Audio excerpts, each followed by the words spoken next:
Good afternoon, everyone. I'm Nicole from the Institute of Banking and Finance, and I'm delighted that you're able to join us today to find out more about the Wealth Management Accelerator Programme, also known as WMAP. We have an exciting session today. You'll learn more about the program, the structured training provided by Wealth Management Institute, and also get to hear from participating financial institutions in an exciting panel discussion, as well as mid-careerists who have transitioned into the retail banking wealth management sector. If you're looking to transition with no prior experience, let's hear from following individuals who were once just like you.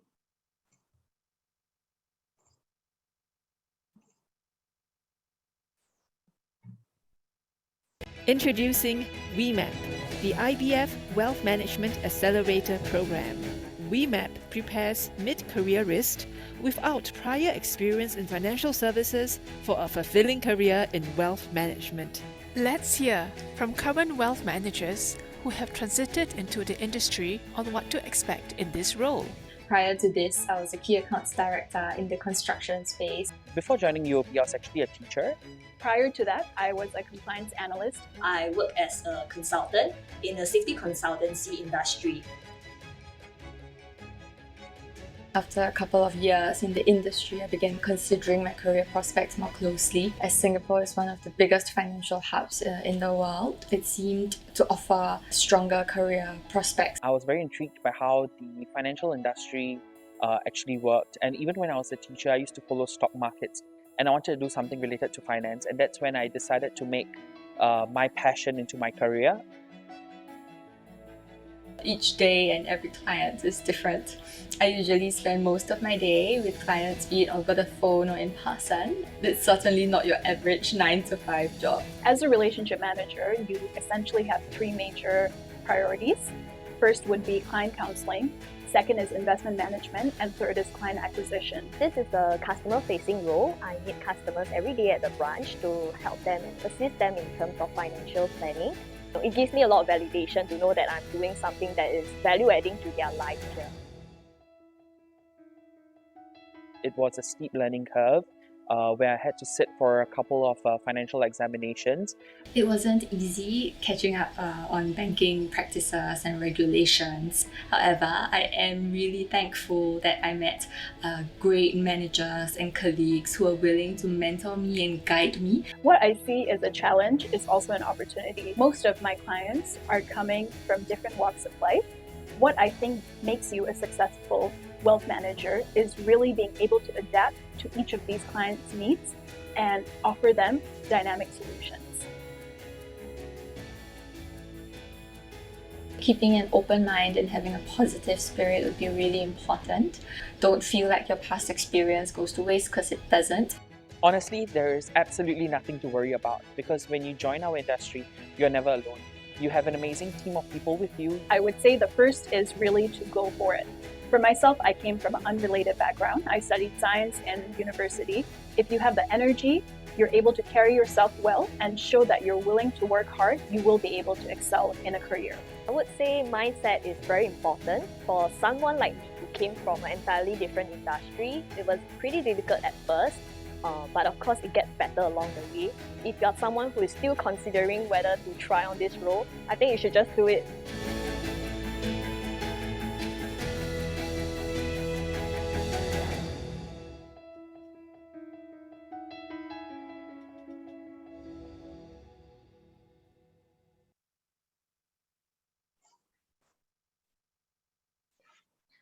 Now, I would like to invite Mr. Ng Nam Sin, CEO of IBF, to begin the session with a few words.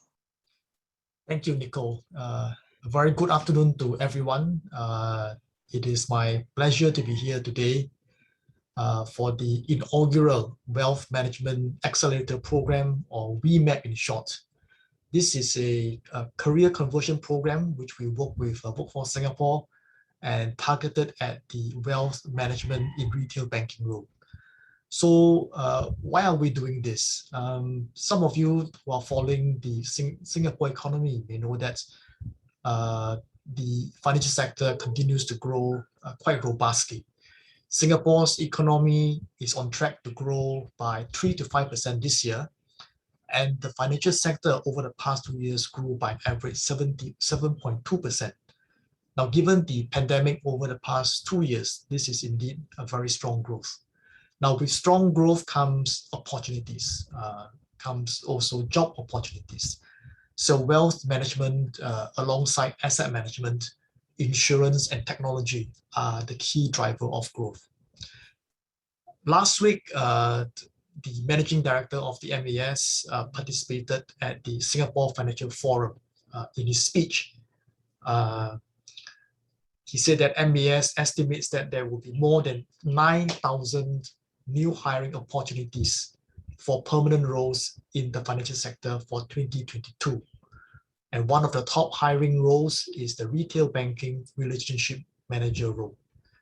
So to attract more job seekers for this role, IBF, working with the MAS and Workforce Singapore, or WSG, has launched the Wealth Management Accelerator Programme.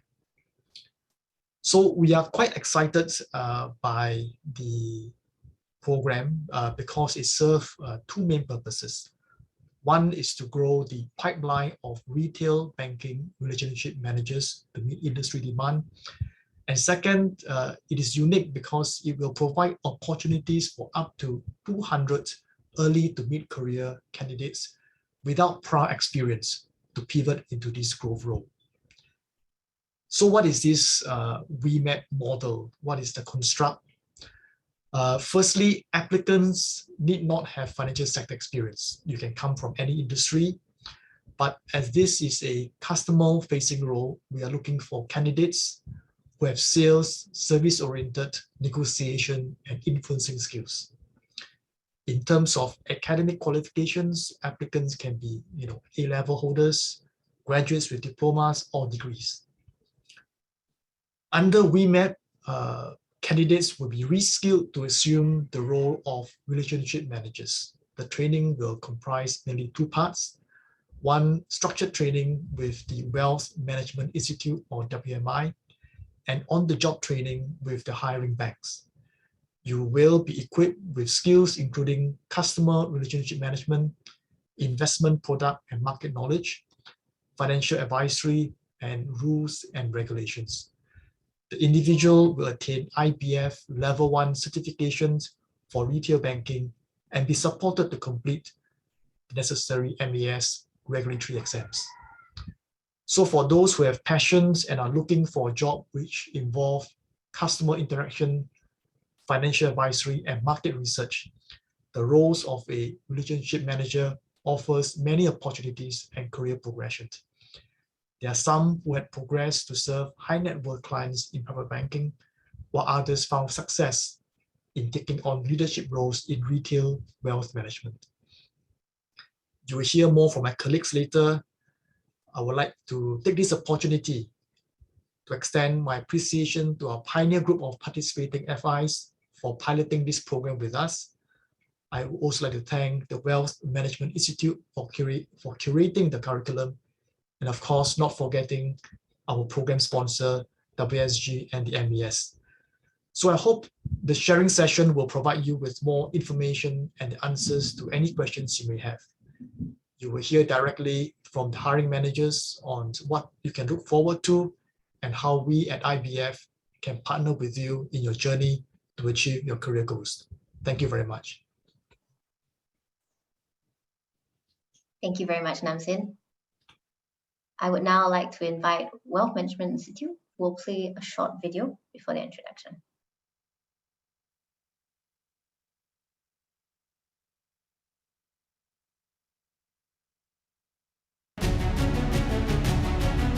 Wealth management is a very key part of the ecosystem because wealth enables a lot of things. In fact, I would say it sits at the foundation of the financial ecosystem. WMI trains people, build capabilities in this sector, focusing on education, research, and building a community of partners. Our faculty is made up of experts from the academia as well as from the industry.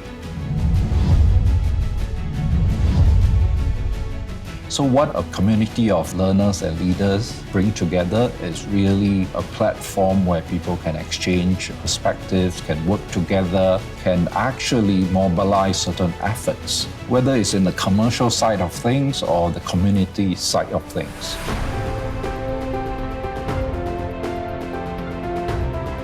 Our students are predominantly professionals from the finance sector. So in our class, we emphasize real-world, practice-based approach to solutions.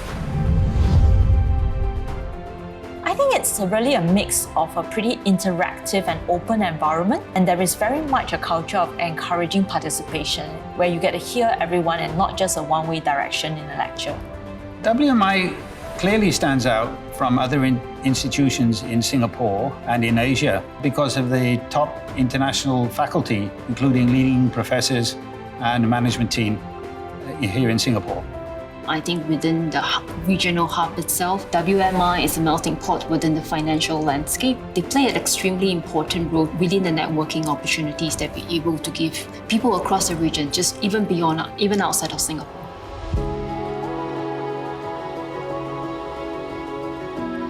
At WMI, we adopt an open platform approach. The faculty members are all industry experts, so the key about their teaching is to bring industry developments. It's not about academic theory, it's about what is happening in industry, bringing to the classroom, debating it, crafting solutions where the student can use at work. It's not just about attending classes. That peer-to-peer support for the industry is critical because the industry is very small and we need everybody to support the whole industry in learning together. We are really excited about the plans we have for the next 5 years. We are looking to grow regionally with digital technology. We will expand our programs to benefit learners beyond Singapore into the region. High-impact research with distinguished thought leaders creating practical solutions and tools will be a key focus. There are quite a number of major shifts in the world, especially in the area of finance. We are seeing economies going through transition. Lots of disruption is happening, not just in digital, but really in many other areas. We aspire to be the institute of choice where the best thought leaders in finance gather to advance new knowledge and build new capabilities.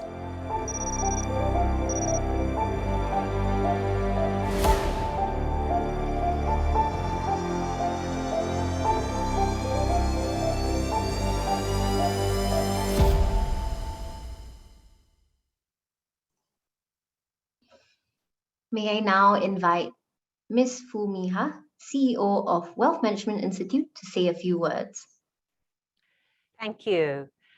IBF CEO, Mr. Ng Nam Sim, our esteemed industry partners, ladies and gentlemen, a very good afternoon to everyone. I hope the WMI video has given you a glimpse of what we do here.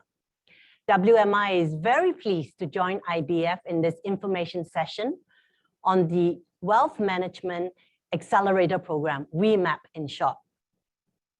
We are privileged to be the training provider to provide industry-curated structured training for WMAP.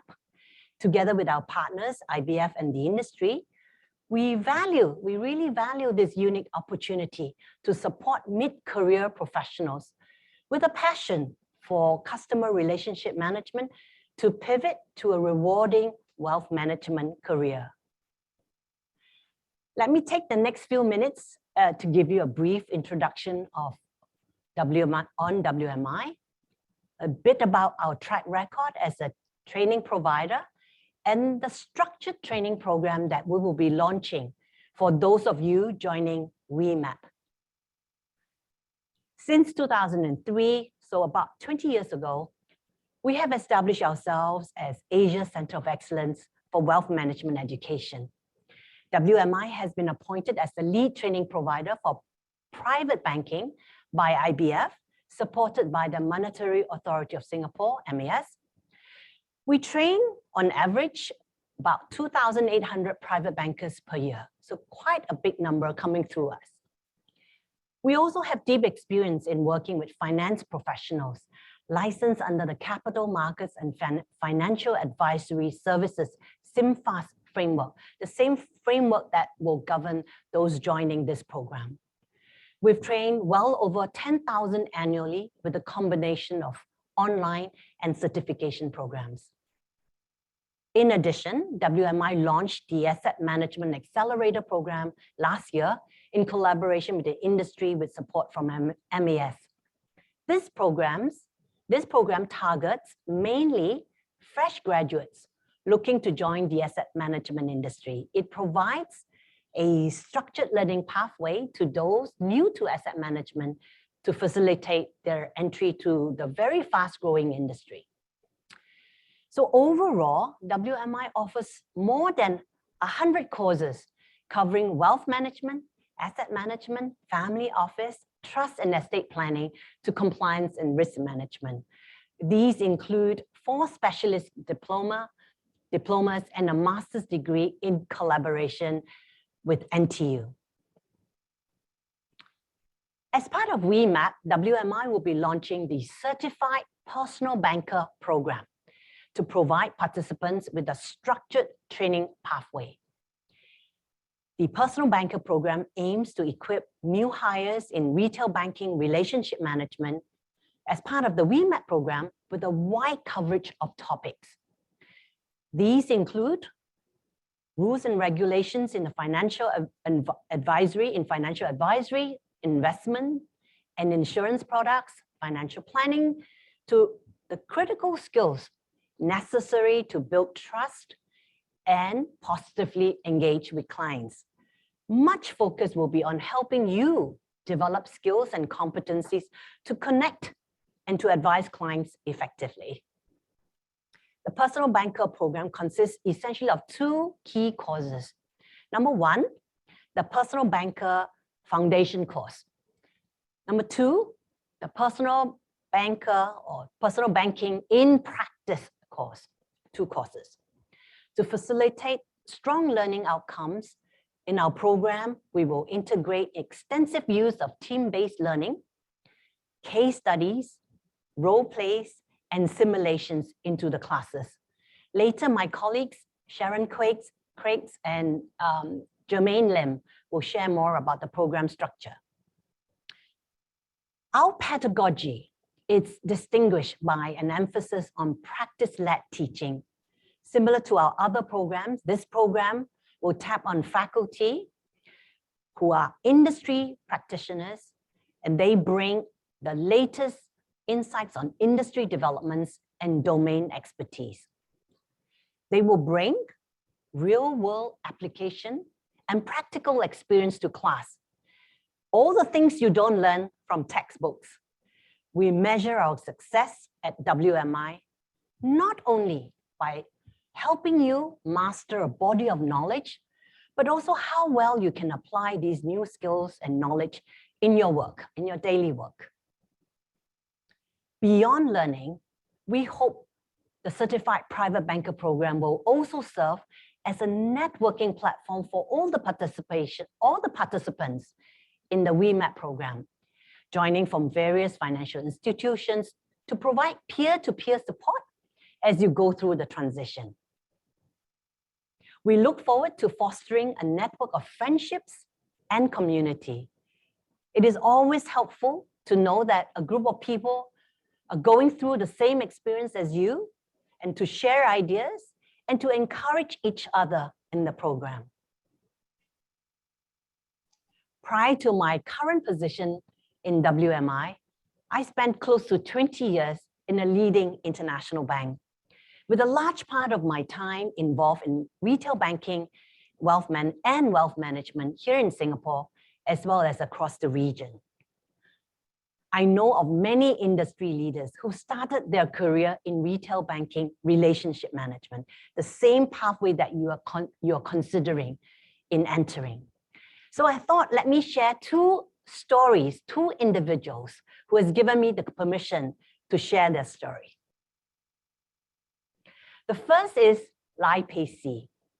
I remember hiring Pei-Si as a personal banker in the Battery Road branch in 1999. Pacey's career in the bank later include branch and product management, as well as strategy and governance roles covering Singapore and the region. She was also the bank CEO for Brunei, as well as the head of consumer banking head for Malaysia. She's recently been appointed as the CEO of Digibank Malaysia to lead the first generation of digital banks in Southeast Asia. Another is Patricia Quack. Patricia started her career in 1994 with a local bank in retail banking too, same pathway. She then joined as a client advisor assistant in Swiss Bank Corp, now UBS, in 1996. In her 26 years with UBS, she was given opportunity in 10 different roles, broadening her scope of responsibility as she moves up the leadership ladder. Patricia is known for her firm beliefs that wealth management is a longevity business, predicated on strong relationships and trust. She's passionate about learning and constantly invests in mastery of new skills and knowledge. Patricia is now the managing director at UBS, leading the wealth management business for Singapore, Malaysia, and also the external asset management business. During my time in banking, I also oversaw many mid-career professionals successfully transition to retail banking and wealth management.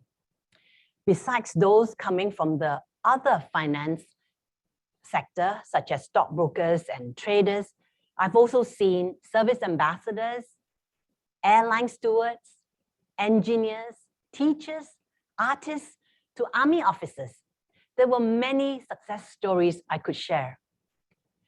However, at that time, there were no formal program to systematically onboard mid-career professionals. They had to learn the body of knowledge in financial planning, investments, regulations, to client engagement, all by themselves. There were no guidebooks, no formal training program. Most of the time, it was learning on the job, figuring things out on the go.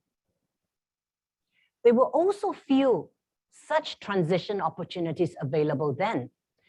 That means only very few people had the chance to join the finance sector if you didn't start, from the start. So mid-career was not a usual pathway. And for those few that managed to join, they had to brave the journey all by themselves. And at times, it could get lonely. Looking back, we only wish we had something like WMAP to onboard more mid-career professionals. With WMAP, you can now pivot to a new career in retail banking and wealth management with a highly structured program. You will receive support to complete the required regulatory examinations for licensing and registration. With WMI's Certified Personal Banker Program, you will receive structured training on rules and regulations in financial advisory, investment and insurance products, financial planning, to all the critical skills necessary to build trust and positively engage with clients. And this is in addition to the on-the-job training that you will get from the hiring financial institutions. With the participation of 7 banks in WMAP, you get the chance to kickstart your career in the finance sector with the leading financial institutions in Singapore. Lastly, as WMAP has been specially designed to onboard cohorts of mid-career professionals, you will not be alone in the transition journey, but with a community of learners going through the same journey. You will have each other for mutual support and to cheer each other on. With this, I would like to end my session. Please stay to hear more about the structure of the Certified Private Banker, Personal Banker Program by my colleagues, as well as to hear from leaders from retail banking about the exciting and rewarding career in financial services that awaits you. Thank you. Thank you very much, Ms. Fu. I'll now hand the time over to Chun Hong from IBF, who will introduce you to the WMAP program. Once again, if you have any questions about the program, you may click the Q&A tab below to share your question. Thanks, Nicole. Hello, everyone. I'm Chun Hong from IBF. A very warm welcome to all of you, and thank you for taking time this afternoon to attend this information session on the inaugural Wealth Management Accelerator Programme, WMAP. I hope you will find the session useful and you will take the step forward to apply to WMAP. Don't worry, there will not be any quiz at the end or at any point. Instead, if there are any burning questions you would like us at IBF or the participating FIs to address, do feel free to type in the Q&A box, and hopefully my colleagues and I are able to address your questions in today's session. Let me start by going through the agenda for today. We will cover the following. First, introduction to IBF. Second, WMAP objectives. Third, the program journey, followed by the skills framework for this role and what it means to be IBF certified. Fifth, the eligibility and the prerequisites of the program. And last but not the least, the program parameters as well as the next steps. The Institute of Banking and Finance is a not-for-profit organization established in 1974. In recent years, we have taken on a more integrated approach to skills development and jobs for the financial services sector. IBF represents the interests of more than 200 member financial institutions, we call them FIs, including banks, insurance companies, security brokerages, and asset management firms. IBF is the National Accreditation and Certification Agency for the Skills Framework for Financial Services. This framework is developed in partnership with the industry, and it covers more than 150 job roles across many job functions within the sector.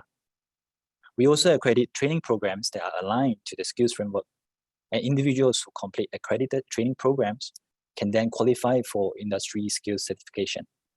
There are also training subsidies available to support and encourage continuous professional development and upskilling. IBF is the appointed program manager for the administration of career conversion programs for the financial services industry. We work closely with the FIs on workforce transformation to reskill existing employees.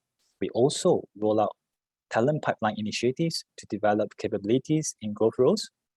An example of such initiatives is the Wealth Management Accelerator Programme, which we are sharing today.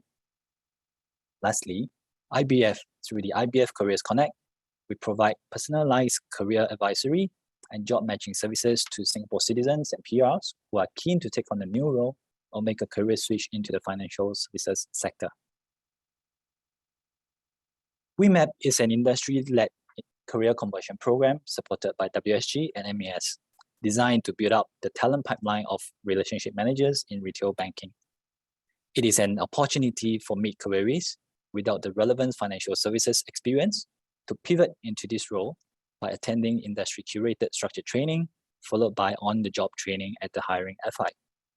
We have a total of 7 participating FIs that are ready to offer you full-time employment with WMAP. Jointly, we have also appointed the Wealth Management Institute, WMI, to conduct the structured training to equip you with the knowledge and skills required to take on this role.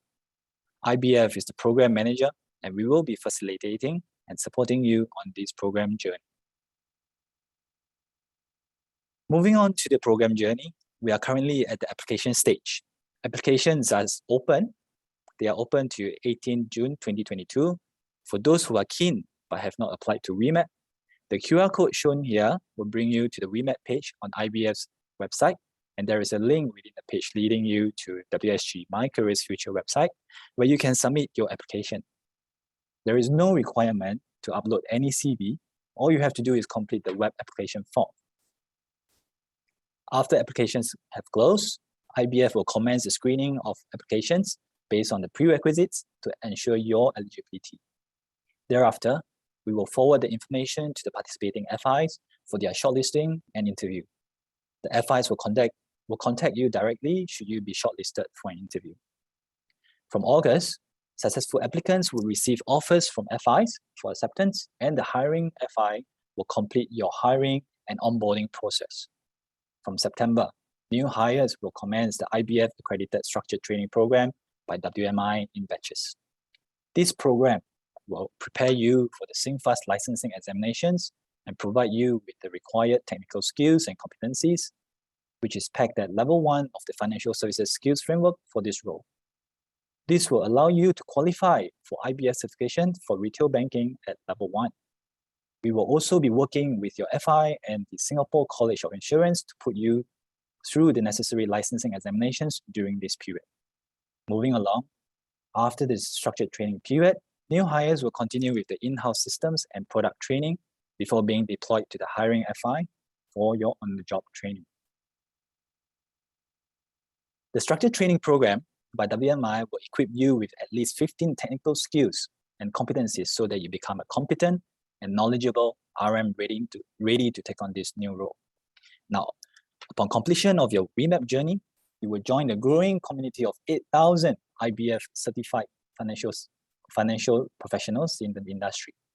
The IBF certification is an industry endorsed mark of quality for finance professionals.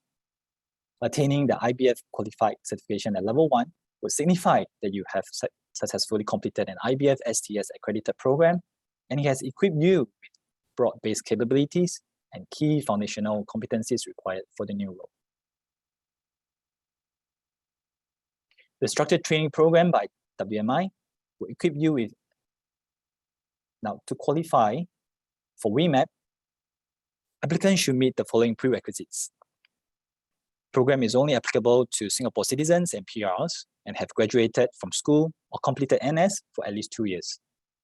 Applicants should be at least 21 years old and have at least an A-level certificate or diploma or degree. These are aligned to the MAS licensing requirements.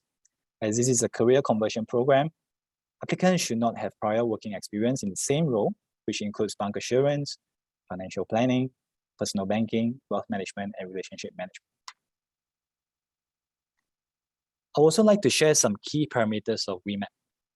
This is a 3-month career conversion program. The salary for trainees during WMAP is at $3,500 with CPF contributions. The duration of this program consists of the total number of hours in structured training as well as on-the-job training.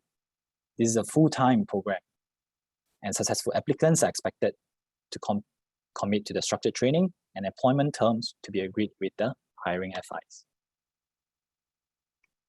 Trainees will acquire necessary skills, complete required SingFast examinations, and attain IBF certification level 1 after going through the WMAP structured training and on-the-job training.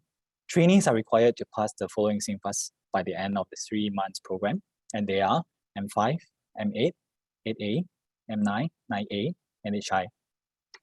The hiring bank apply for the regulatory notification framework on behalf of you trainees who have successfully completed the required SingFast modules before they can conduct any regulated activities. The cost of the structured training will be borne by the hiring FIs and prevailing government subsidies. Therefore, trainees are not required to bear any of the course fees as long as they remain in employment with the bank. Just some final reminders. The online application on WSG AMS closes on 18 June. Applicants are able to select up to 3 preferred FIs to apply to, and each application will be assessed independently. IBF reserves the right that your application will also be shared with the rest of the participating FIs to increase your chances of being selected for the program. FIs will get in touch with you if you are shortlisted for interview. For scenarios whereby an applicant receives more than 1 employment offer, the applicant will decide which offer to accept. This is the end of my sharing. Let's now take a look at some of the questions posted.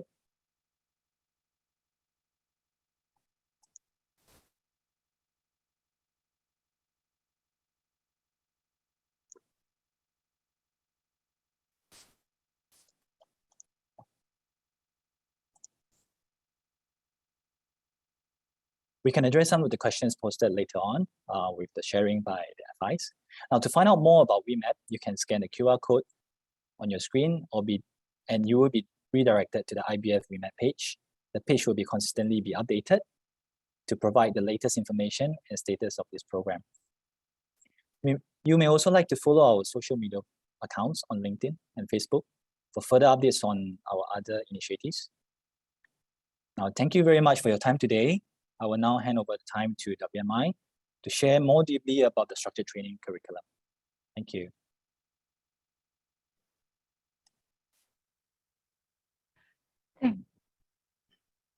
Thank you, Chun Hong. Good afternoon, everyone. Thank you for joining us for this session. I'm Sharon Craggs, a teaching fellow and director programs with WMI, and I'm joined by my colleague, Jermaine Lim. Jermaine is our deputy director with WMI. Together, we will provide you with a deeper lens on the structure, content, coverage, and what you can expect when you join the Certified Personal Banker program. So our agenda today is going to cover the following.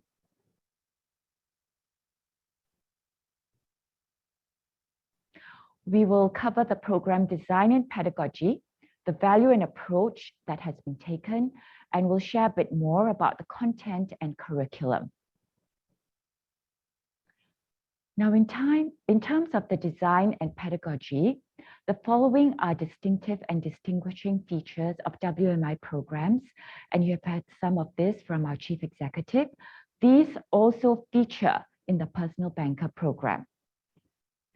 Specifically, this program has been developed collaboratively with the 7 participating banks who are willing and keen to onboard the right mid-career hire into this role. In banking, people entrust institutions with their hard-earned money and savings. This is a responsibility to be taken seriously, and therefore these roles are regulated. Client staff are required to be licensed and registered with MAS and take regulatory exams. The Personal Banker program will prepare and equip you for this aspect.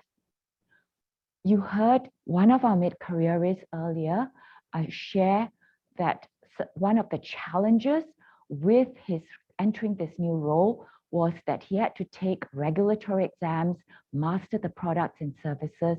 So this is the help that this program would give to you. The coverage does address products, services, rules, and regulations you're required to be familiar with. And it also includes the practice-based applied components, which simulate what you're going to encounter as a personal banker.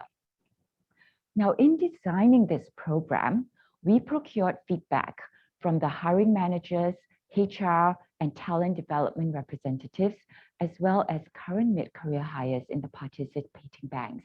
Therefore, the program avoids duplication, and instead, it enhances and adds value to each of the individual banks' internal onboarding processes, and that you will attend after the personal banking program should you be selected for this.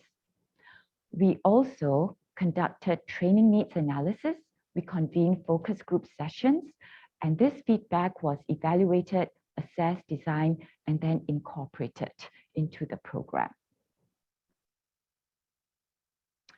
Now, you've heard about WMI's distinctive pedagogy. This is basically the way we teach and the way that learners learn.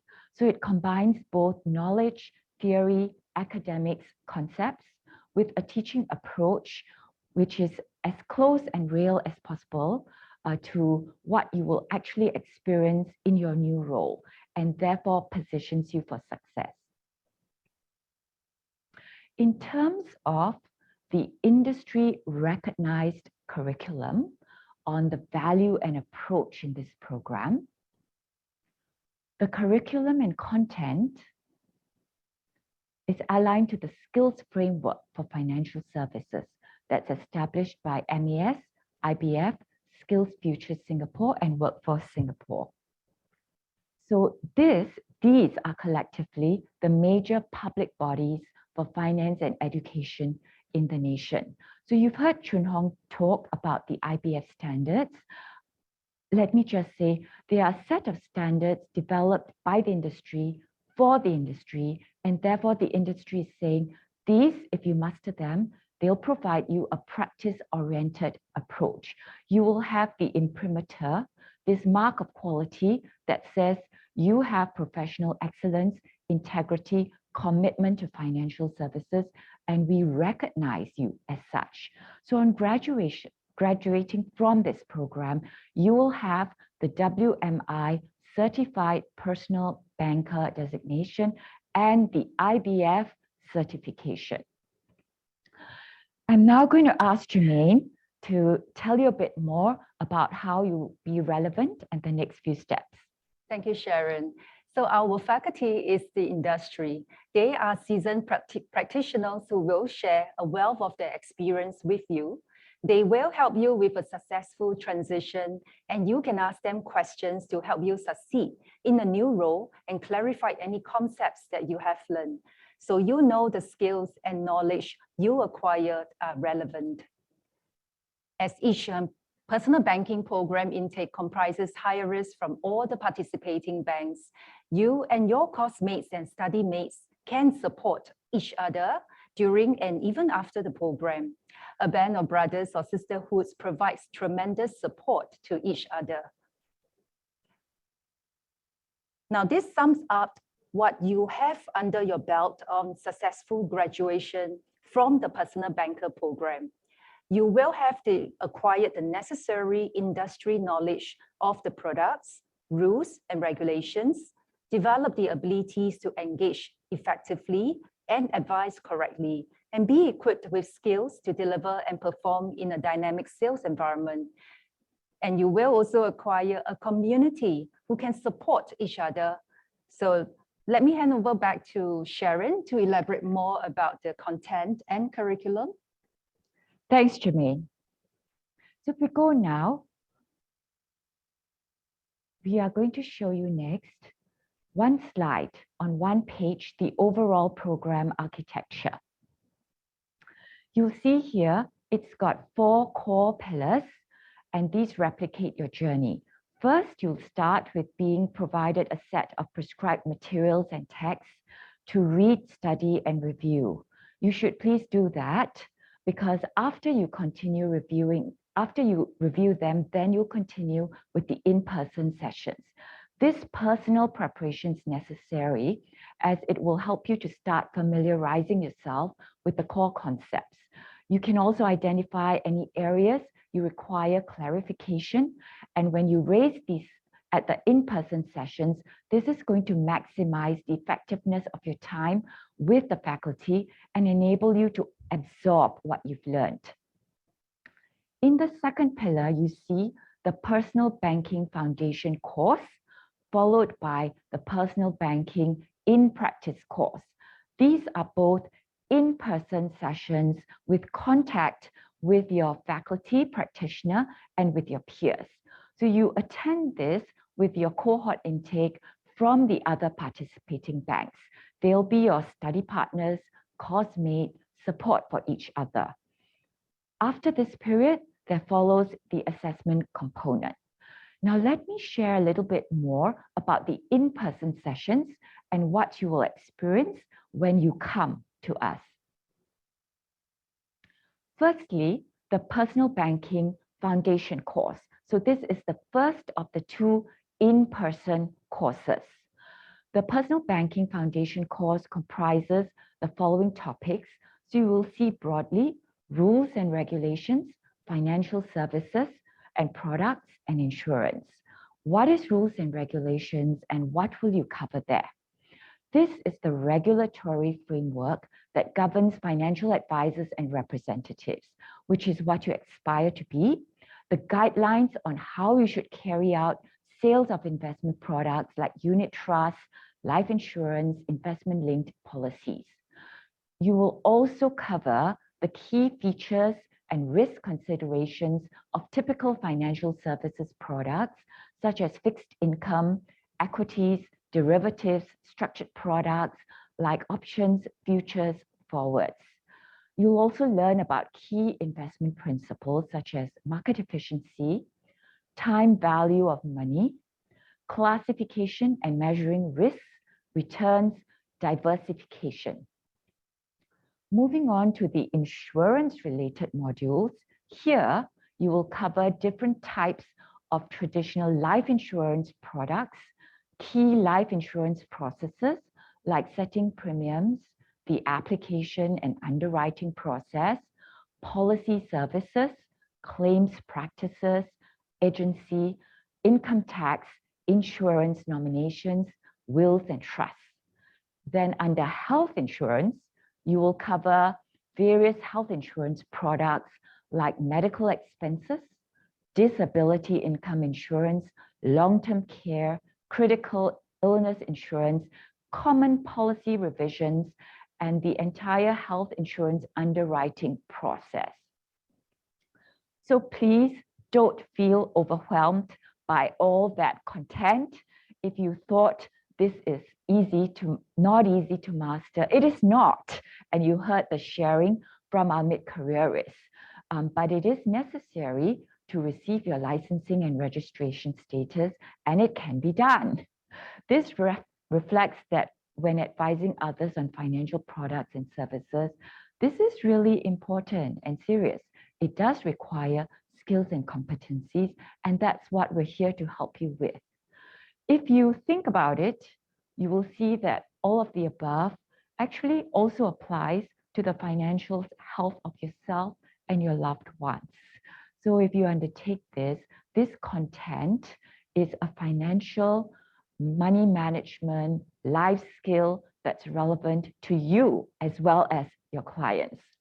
So that was the content curriculum knowledge-based part. Let me now hand over to Jermaine for the more fun part of personal banking in practice. Thanks, Sharon. So as you have heard from Sharon, WMI Certified Personal Banker Program, it was designed with inputs gathered from the representatives of the 7 participating banks. And what stood out repeatedly in our needs analysis with them was the need to equip mid-career hirers with client management skills necessary to perform the job role in a dynamic environment. The Personal Banking in Practice course was therefore designed with this purpose in mind. This course has 3 modules: creating customer connection, positioning your pitch, and advising with care. In the first module, creating customer connections, you will be taught on critical skills to create positive customer experience through both remote and face-to-face customer meeting, how to build trust and establish connection with your customers, how to deal with unhappy customers and overcome the service challenge. In the module on positioning your pitch, you will learn how to lead customer conversations about investment needs, and we use role play to help you practice your pitching solutions. Finally, learn how to use financial planning framework to advise your customers to have conversations about topics such as investment plans, objectives, types of bank accounts, family needs, income. You will also cover ethical considerations. Now, these skills will help you develop your abilities to engage your customers effectively and advise them responsibly. You will practice your skills through multiple role-play coaching, case studies, scenario-based reenactments. Now, coming to the assessment component. The assessment component for this program aims to emulate the circumstances, context, problems, and decision-making relevant to the application of knowledge and skills in the real-world professional practice. Applicational questions and role-play simulations will be designed to make it as real as possible to what you will experience in your new role for the area most critical to your success. For example, during the role-play assessment, you must be able to demonstrate to our assessors the ability to translate your financial products and service knowledge to match the customer needs, to articulate, position, and pitch effectively. Certified Personal Banker Program is calibrated over 2 weeks. Each course consists of 5 days training. The final assessment will be done on a separate day. Using WMI blended approach of knowledge-based and practice-led learning, we hope to facilitate your successful transition into banking by equipping you with the key technical and client management skills that are immediately transferable to your role. Thank you for your time. And if you have any questions, please reach out to us. We hope to see you soon in the Certified Personal Banker program. Thanks, Jermaine. We hope that Jermaine and I have managed to give you a lens into what you will expect when you join the WMI Certified Personal Banker program. So feel free to contact either of us at the contact there or to contact IBF directly. Thank you very much. Thank you. Thank you very much, Sharon and Jermaine. I'm just going to keep Sharon on screen right now. We're going to hear from the senior reps from the participating banks who will share more insights on the retail banking wealth management job roles, expectations, and career prospects.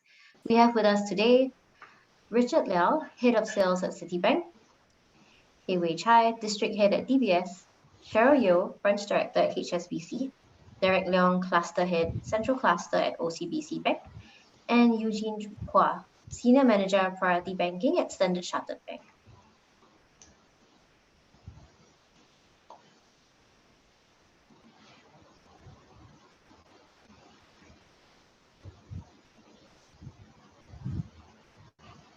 Good afternoon, everyone. Welcome to this panel discussion, where you will hear directly from heads of major retail banks participating in this initiative, who will share their perspectives on the Wealth Management Accelerator Program and their journeys. So Richard, Cheryl, Wei Chai, Eugene, Derek, thank you very much for joining us today. Let me start by asking each of you, would you share a few words about your institution, yourself, what you do, and how you see mid-career hires benefiting your organization? Maybe we could start with Cheryl, the lady in our midst. Hi, everyone. HSBC is honored to partner with WMI and IBF for the launch of Wealth Management Accelerator Programme to support candidates who are keen to explore mid-career change into the retail banking sector. HSBC has been in Singapore for the last 145 years, and it's one of the prominent players in our financial services sector. Our purpose is opening up a world of opportunity, and I believe we are well positioned to do so with our international connectivity. I'm Cheryl, and I have been with the bank for the last 15 years. In my current role, I am the branch director looking after 2 out of 8 branch locations in Singapore. I take care of premier relationship managers, retail bankers, and support team within the branches. I'm very happy to be here today with some of the industry veterans to share about how the exciting life within retail banking has to offer. Thanks, Sharon. Thanks, Cheryl. Derek, would you like to go next?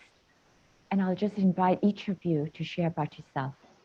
Sure. Hi, everyone. My name is Derek Leong, and I'm currently working for OCBC as a cluster head. In my role as a cluster head, I oversee the operation and service matters and also the development of my bankers across 3 different segments, ranging from the personal banking to premier banking and also to the premier private client segment as well.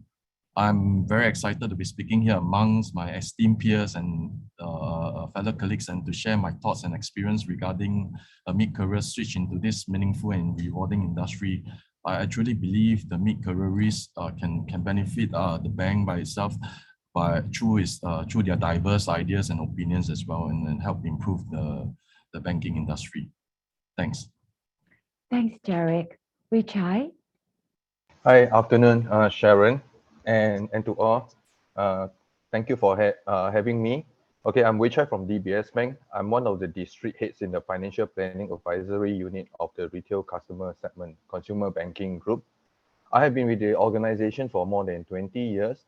I currently lead a team of 16 team heads who each are responsible of leading, I think it's 10 to 12 wealth planning managers in their care.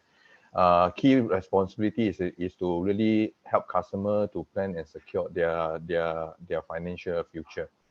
Okay, as part of our DBS talent attraction efforts, right? DBS actively supports program designed to help seasoned mid-career professional transition to a career in financial services. Hence, I'm actually very happy to be here today to be part of this panel discussion to talk to all of you. And over the years, right, DBS have benefited from mid-career professional joining us, okay, in the personal financial planning field, right? The experiences is that, okay, the mid-careerists actually brought to the job has enriched the diversity and the texture of our workforce. On behalf of the bank, I'm pleased to say that I think the DBS Bank is happy partnering WMI as IBF. I think it's to really basis that, okay, look forward to really onboarding you all to join DBS. I think it's in this financial services industry to build your career. Thank you, Richard. Richard. Hi, Sharon, and hi, everyone. I'm Richard. I run the sales service as well as the acquisition team here in Citibank. Likewise, like the esteemed panelists, I've been a financial sales and service industry for about 17 years. Extremely happy here today to be together, being invited by IBF as well as with the rest of the other esteemed panelists here, really share my thoughts and views. And hopefully to be able to address some of the concerns, any burning questions you may have about embarking into a financial sales role, right, at this point in time of a career. We truly believe in Citi that we have the ability to be able to provide value to the people joining us. At the same time, we also were able to see over the years the value that mid-hires they're able to give to the entire financial industry as a whole. So we are extremely delighted to be here today. And hopefully we'll be able to really be able to share as much as we can for you to make an informed decision moving forward. So thank you. Thank you, Richard. And Eugene? Hi, afternoon, everyone. I'm Eugene from Standard Chartered Bank. I run the team, the priority banking team out of 6th Avenue. And I just wanted to say that Standard Chartered is delighted to have the opportunity to participate in this career conversion program. We're really, really big on diversity, and we recognize the value that differences bring to every situation in the bank. And, you know, mid-career professionals are an integral part of our workforce and have brought really, really good experiences, and we've had some really good results coming from there. So we're really, really pleased to be a part of this. And it's so nice to be able to sort of leverage on the best practices of each different financial institution as well. I think this is a great program, and you know, I'm very happy to be here. Thank you. Thank you, Eugene, and all the panelists. So there are quite a number of questions that I see in the chat box, and more are coming in. If I can try to summarize some of them and put these to our panelists to answer for you. And some of these are truly very pertinent. So for the first question, if I may frame it as such, we do know that financial services is a dynamic, fast-changing environment. And you have heard from the chief executive of IBF, the financial sector has grown 7% last 2 years. Even this year with the macro shifts, it's targeted to grow 3 to 5%. Institutions are basing themselves in Singapore and they need talent. The pervasive use of technology in the financial sector has really been key. There are some questions in the chat, panelists. Will personal bankers be replaced by digital bankers? And if I'm over 40 years old, can I pick up these skills? I'm just summarizing some of the gist of these questions. So if I can frame the first question as such, what do you see as, what are some of the trends that you have seen in banking and personal banking in particular over the last few years? And what do you see as the trends in the coming few years? Richard, if I can ask you to kick off this question, please. Yeah. No, I think that's a good question. And I think, you know, we also do have seen the Q&As aligned to those questions. And I think personal banking clearly has changed over the years, right? From the day I first started banking till now, tremendous change. And I think all these changes are somewhat inevitable, especially when we talk about the wave of digitization, as of course, very much in the post-COVID world. I think some of the key changes that I see in these areas is number one, I think the way information is disseminated and the expectation of customers getting this information. Right now, information is really at the tip of our fingertips, really at the phone. And there is this expectation that this information must be given fast and given in a very digitized manner.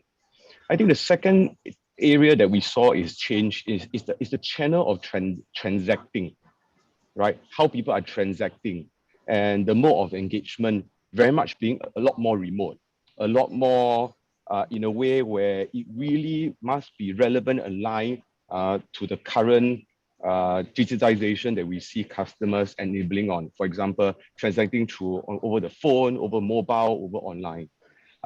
But again, going back to the question that some of the people are asking, I would say, and I hope some of the panelists will agree that with me, that in the area of personal banking as well as wealth management, there are some things that don't quite change, at least in my view, in the short term.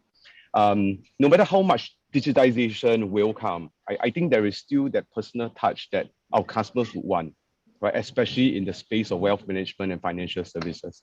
I think if you can see how market volatility has dominated the first part of this year, right? With inflation data coming in, with the Ukraine-Russian war, we have many customers, in fact, right? Upon the opening of the measures, right? Many customers appreciate that we review their portfolio face-to-face. They have a sit-down meeting whereby we are able to really discern some of the solutions that we have to really help them navigate this through very challenging times. At the same time, provide financial solutions for them to protect and to preserve their wealth. I think that's the reason why we're all here to speak with everyone. Because as we see Asian wealth accumulating in Singapore, very much in Singapore, in fact, in my view, much more than Hong Kong, right? We need people on the ground. We need people to engage our customers. We need to offer solutions to preserve and to protect their wealth. And I know, Derek was messaging me and said that, hey, you know what, your background have a lot of people walking here and there. And that's also the reason why, even banking premises have changed. In fact, this is a branch I have, right? Even as a head of sales, I sit outside together with my people, right? Of course, they are not hearing them because I'm on my earpiece, right? But we are in a hot desking area. We are very into ESG. We are ensuring that there are spaces of collaboration where there's there are no people working in silos, and there is no any form of authority to ensure that we create a very conducive environment for people to grow. Right. So I think this is also one of the areas that banking is going, and that's how I think will help the financial sector, as well as how we help develop your careers as a whole. Sorry, a very long answer to a very short question.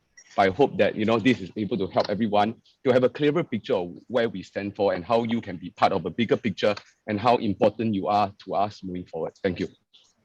Well, thank you very much, Richard. You've demonstrated firsthand, even as head of cluster sales, that you sit with the human beings and you have teamwork and people behind you. Yeah, there is no officers. Our doors are always open because there ain't no doors.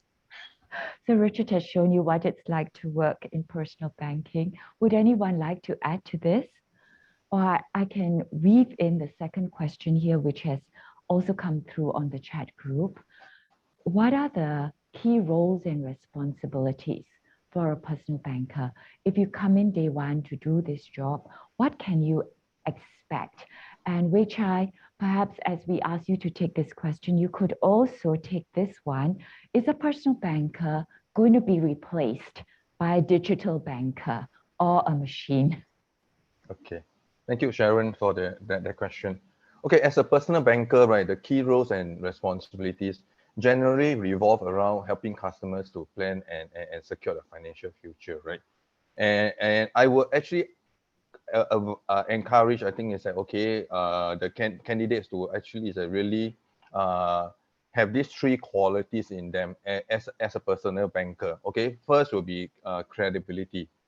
You need to really build up your competency through continuous learning and upskilling, okay, to give you the credibility to serve and provide good quality financial planning service, okay, to your customer, so that they can actually feel that, okay, their monies as well as the financial future is in good hand, okay. And by ensuring that you have the high level of professionalism as well as competency to serve customer will feel assured that, okay, they can trust you to handle their money, they can trust you with the financial future of themselves as well as their loved one. And this will eventually lead to, I think it's the big word of trust. customer can trust you to really handle their money, plan and secure their financial future. And broadly speaking, right, I think it's that the role of a personal banker, right, to really help customer to create wealth, enable their success, as well as to enrich their lives. Okay, and if you were to ask me, I think it's that qualities of that personal bankers needs to have in order to be successful. Right, first will be they need to be genuinely interested to serve and help customers. Okay, in planning and securing their financial future, right? And they would have to be customer centric, always putting customer first in providing the financial planning advice, service oriented. In this financial planning business, right? It's all about a human relationship management business. It's all about the service. It's all about your customers. Okay, and if customer can feel that through the engagement with you, is like, okay, that you truly and genuinely care for them, you really put them at the center of what you do, they will definitely over time trust you to really do the planning for them as well as for their loved one. Okay, and last but not least, I will encourage, I think, is that all candidates to have a positive and growth mindset, to keep on learning, to keep on developing as well as sharpening your competency. Okay, technical knowledge and skills, right, to me over time can be mastered. Okay, they are like financial planning, wealth management knowledge, right? I think just now hearing from Sharon sharing the rich curriculum and contents, I think it's that, okay, the structure that they have for this Wealth Management Accelerator Program, right? I can assure you that that will definitely be a good start to get you ready, okay, for this personal banker role that you'll be considering for your career conversion, right? Yeah. Then business development skill, product knowledge is also something that you can pick up. But to me, I think it's that in our increasingly high-tech digital world, right? I would think that soft skill will be the more critical ones to have, because that will actually truly allow you to connect with customer at every engagement, to truly, okay, understand their needs. Hence, it's important to really be strong in interpersonal communication, okay, client relationship skills. Okay, well, we know that we're operating, working, living in a highly digital world, right?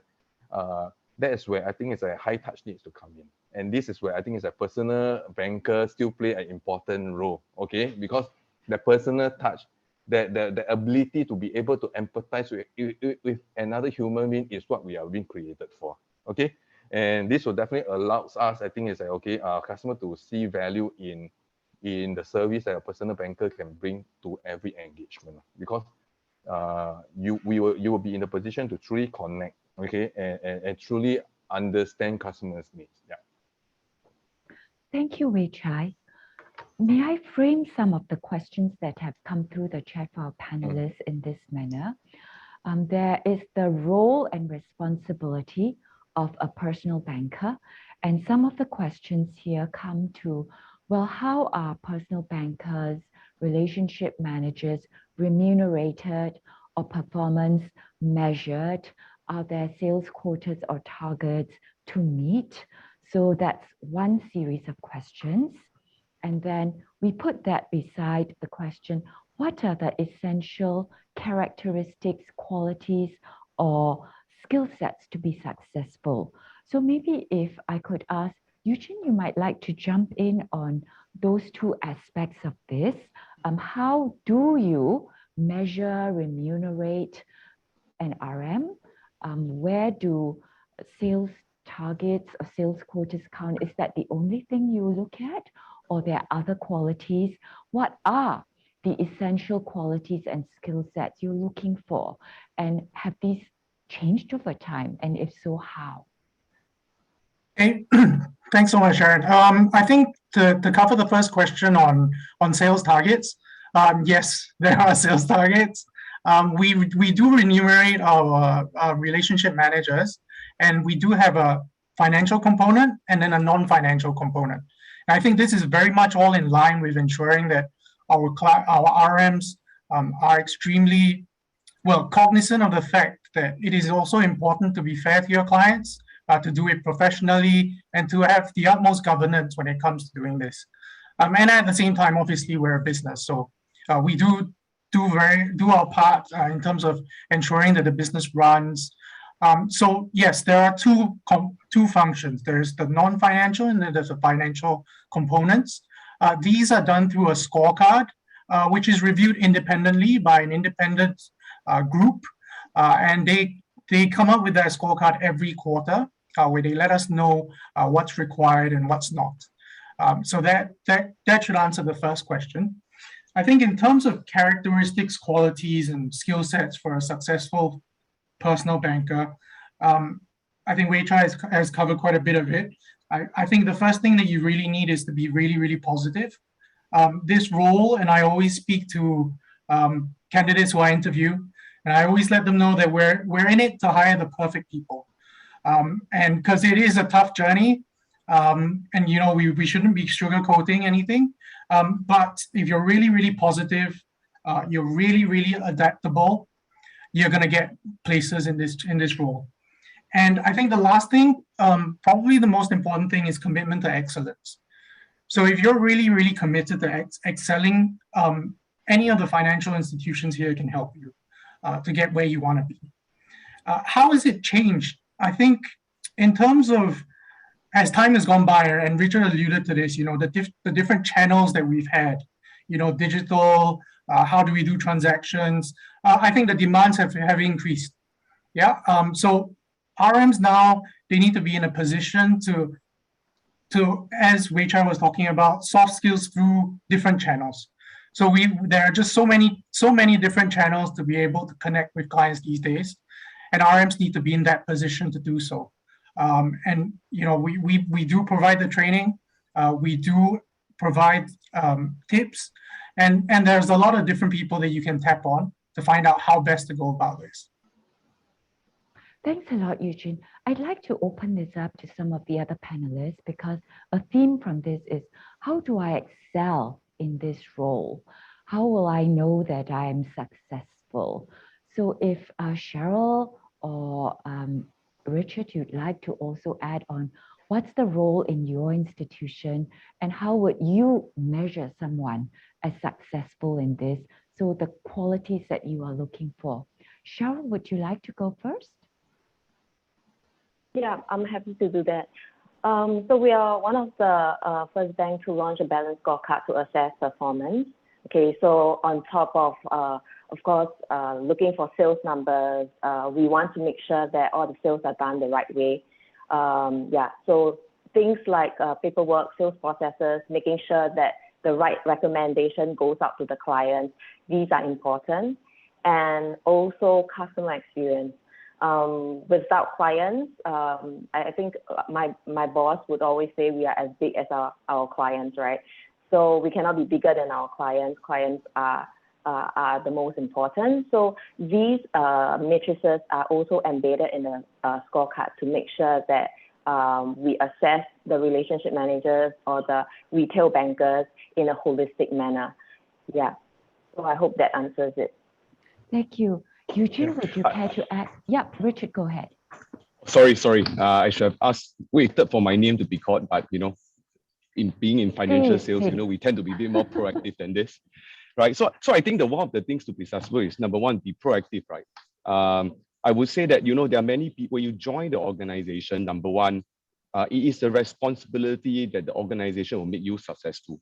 And you will hear from many of the panelists and hear from IBF that we have a very structured program, right, to ensure you go through end to end, whereby we talk about competency, we talk about soft skills, we talk about product in terms of knowledge, and all the way to client engagement. What are some of the, how does a good conversation look like? How does a good engagement look like? Right, we have training, we have on-the-job training to be able to show you, and also through the managers that will be reporting to, how all these things can be done, right? Because for some of you, this may be new. So I think this is one of the ways that as an organization, like all banks, will make you successful. Going back to the question about how do I know whether I'm successful, I perhaps want to answer this question in a very different manner. The banks will then also decide based on a balanced scorecard, like what Cheryl has mentioned, to determine whether you are successful. I think one of the key litmus tests of success is what the customer says about you.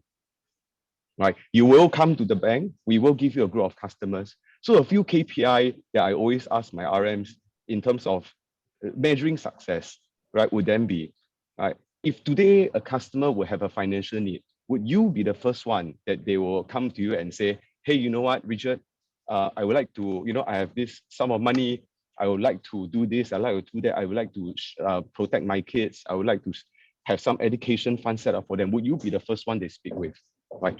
When they have a friend that wants to open an account, that wants to have financial services, would they refer you to their friends as your banker?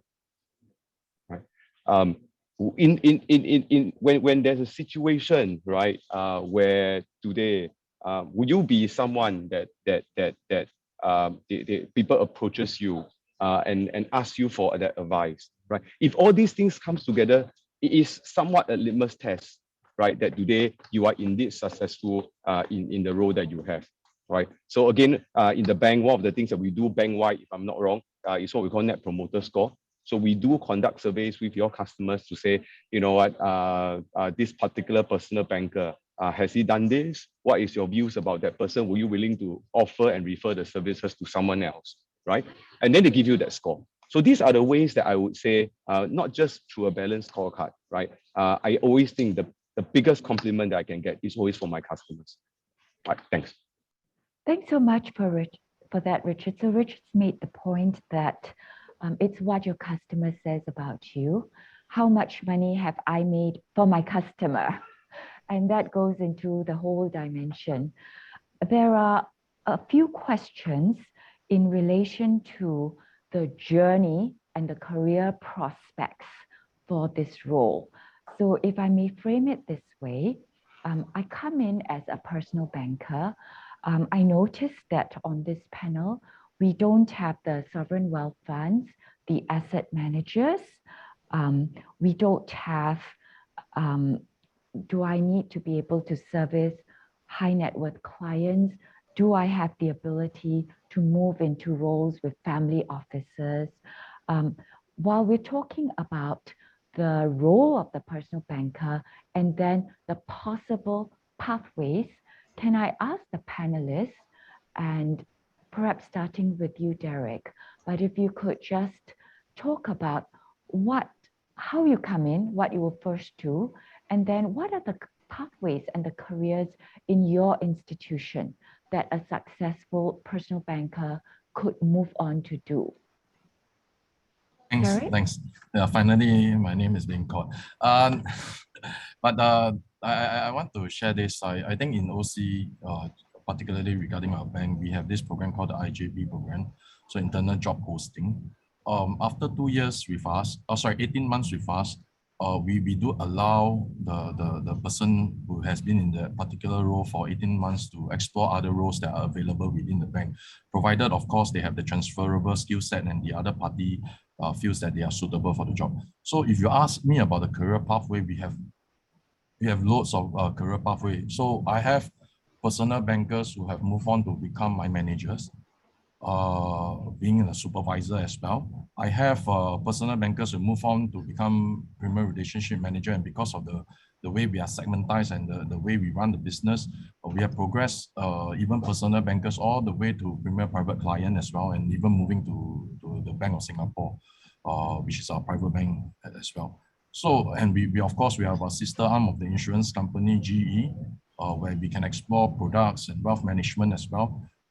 There are multiple opportunities, and I think the personal banking platform actually serves as a very good stepping stone in understanding, being on the ground and understanding the needs of the clients, so that you have a wider experience in doing the backroom jobs and so on, creating products for clients and so on and so forth. So in my opinion, there's too many to share. Yeah, there's too many. Thank you so much, Derek. I'd like to open that question to all the panelists from different banks, because Derek's made the point that becoming a personal banker is your foundation. And Richard alluded to this also. You understand the client and what his needs are. And from there, with an understanding of the client and the bank's products, you can go on to so many pathways. What are the pathways in your particular bank? Wei Chai, would you like to start first with after OCBC? Okay, Sharon, at DBS Bank, right, we call the personal banker wealth planning managers. Okay, they'll start off, I think it's at this foundation stage as a wealth planning manager. And from the date that they join, we actually have their career roadmap, I think, map out, okay, depending on what their career aspiration is. Okay, for individuals who wants to pursue, I think, continue to pursue as an individual contributor role, right? They can actually progress. I think it's like, okay, from wealth planning manager to a senior wealth planning managers, and then move their way up to the wealth continuum, like I think our treasurers relationship manager, our treasurers private client relationship manager, as well as our private bankers. Okay. These have been clearly mapped out, and then there are also basically like, okay, in-house training and support, okay, given to them to help develop and sharpen their skill sets. And for those individuals that they choose to be in management, right, we also have that roadmap mapped out also. They can actually progress, okay, onward from senior wealth planning manager to deputy team head, okay, and onwards to team head, business director, district head, and then head of financial planning advisory. Yeah. Thank you, Wei Jin. Maybe if I could ask either or all of Cheryl, Eugene, and Richard, it would be good to hear what your institutional pathways are, and also to address the theme in this question that's come through. I'm in my 30s, my 40s, personal bankers seem to be younger. Is it too late for me to start? And if I start when I'm 30 or 40, can I still have the pathways that your bank is offering? So I think I can do a quick one. Like what Wei Chai and Derek, and I'm quite sure Eugene and Cheryl would probably say the same thing, right? I think personal banking is just an entry level, right? What you learn will lead you to a world of possibilities. And when I say possibilities, it can be either moving up the wealth continuum, like what Wei Chai has mentioned, whereby you start to manage more and more high net worth customers from, for example, from Citigold to Citigold Private Client and to Citi Private Bank. And that's where people talk about family offices, they talk about asset management, whereby they manage more of an asset more than customers, right? You can also then realize that you have a flair for motivating a team of salespeople. And then you go on to be a managerial role in different parts of the wealth continuum as well. You may also then realize that perhaps after joining personal banking, you are really interested in doing investments, just particularly in that line. You can also become an investment consultant, just looking at how the market moves, just looking at recommending investment products to our customers. So I think, we also had personal bankers who realized that they were very good at servicing customers, and then they went on to be service managers and whatnot. So I think the world is a possibility. I think the most important thing is to take your first step, right? Once you take your first step, right, the next few steps is really up to you, right? I think just quickly going back so that we have time for the rest. I think age is not an obstacle, right? And not just that. I don't think there's an age entry level for any roles that you have. I think very much is the comfort level where you are, right? I think at different roles offer you a different entry level. Where, for example, if you talk about personal banking, you will be managing customers that at this point in time may be more manageable, right? If you go into Citigold or you go into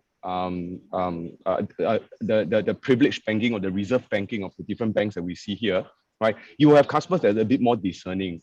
They may have a certain expectation of you, understanding the market, understanding competitor offerings and whatnot, right? But in my view, and I'll say this, as bankers, we are only as good as today, right? If I keep on learning, if I keep on updating myself to the market, I keep on putting myself out there, I really don't think any age matters to any role that you do. If you have the passion to learn and you're willing to learn, you're willing to fail so you can set up yourself for success, right? You can join directly with us, right, at Citigold or at Privilege Banking, right? Because really, I think it's the mindset as well as the learning ability that you have that far outweighs in terms of which age group you are in. Again, this is just my 5 cents worth. Thanks. That was far more than 5 cents worth, Richard. Thank you. Cheryl and Eugene, would you like to add? I'll just add on to, well, Richard sort of covered a lot. I'm just going to add on to some roles that I've seen successful personal bankers move into. They've also moved into product manager roles where they feel they want to take a back seat in terms of client facing and come up with the best products for our clients. I've also seen personal bankers move into roles like client due diligence, compliance, and so it's a spectacular, I think there's just so many routes from here. In terms of age, in my own team, I brought in mid-career switchers at 35, 36 years old, and we've had incredible success with them as well. So age is really not the question for us. That's very comforting. Yeah, Thank you, Eugene. Yes, Cheryl. Yes, I agree. I think we see some consistency in the replies in terms of where opportunities lie. It's not just in sales. We have sales management route, we have specialists, product teams. It depends greatly in terms of where your passion is. Okay. Internationally, we also have overseas opportunities that our staff can explore. And to the question on age, think I just want to share my own personal experience. I've met quite a number of successful mid-40s, mid-30s career switch candidates, mainly because I think the decision to move into banking for them is a well thought out decision. And they choose to come on board knowing exactly what they are in for, and they have decided to leave their current role and the reason why they are leaving for this retail banking role. So 2 years ago, actually, I got reconnected with my general paper tutor from JC. Yeah, it was at one of the meetings at HSBC building, and I saw this person. He looks really familiar. I went up to him. I was surprised to see him because it was a collaboration meeting for retail banking as well as our HSBC private bank. Yeah, so to see him there, he must be part of this HSBC private bank team, right? So I found out that he resigned his role as a tutor, teaching job, and joined a local bank before he got promoted into HSBC private bank. So I would say it is not too late if you are focused and if you really want to bring your experiences on board and really do well. I think that's possible. That's really inspiring, Cheryl. So all good things must draw to an end soon. I'd like to ask if each of you would just say a few words in one sentence, perhaps, someone who's considering a mid-career change. So say, Cheryl, it was your ex-JC tutor and they came to you and asked, right, I'm considering a mid-career change and into banking, starting with personal banking, because banking is so broad. Well, what advice would you give me? We could start with Cheryl and then go to all the others, yes? Sure. I think in retail banking business, we have to also understand that it's not going to be a bed of roses. We need to accept that things move fast, processes, regulations, competition, and clients sometimes do not come to you, but when they do, they expect things to have been done yesterday. Yeah. So to be in this business and to be really doing well requires a high level of agility. I think, which I also mentioned, a positive mindset. I think that's absolutely necessary, just to push you through all the rough days, rejection, and also a genuine interest in wanting to serve even the most difficult clients. Yeah, and by the way, we believe that there's no difficult client, just client in a difficult situation. Yeah. So most importantly, winning mindset, winning mentality, and the discipline of wanting to go out there every day to outperform yourself and your sales target.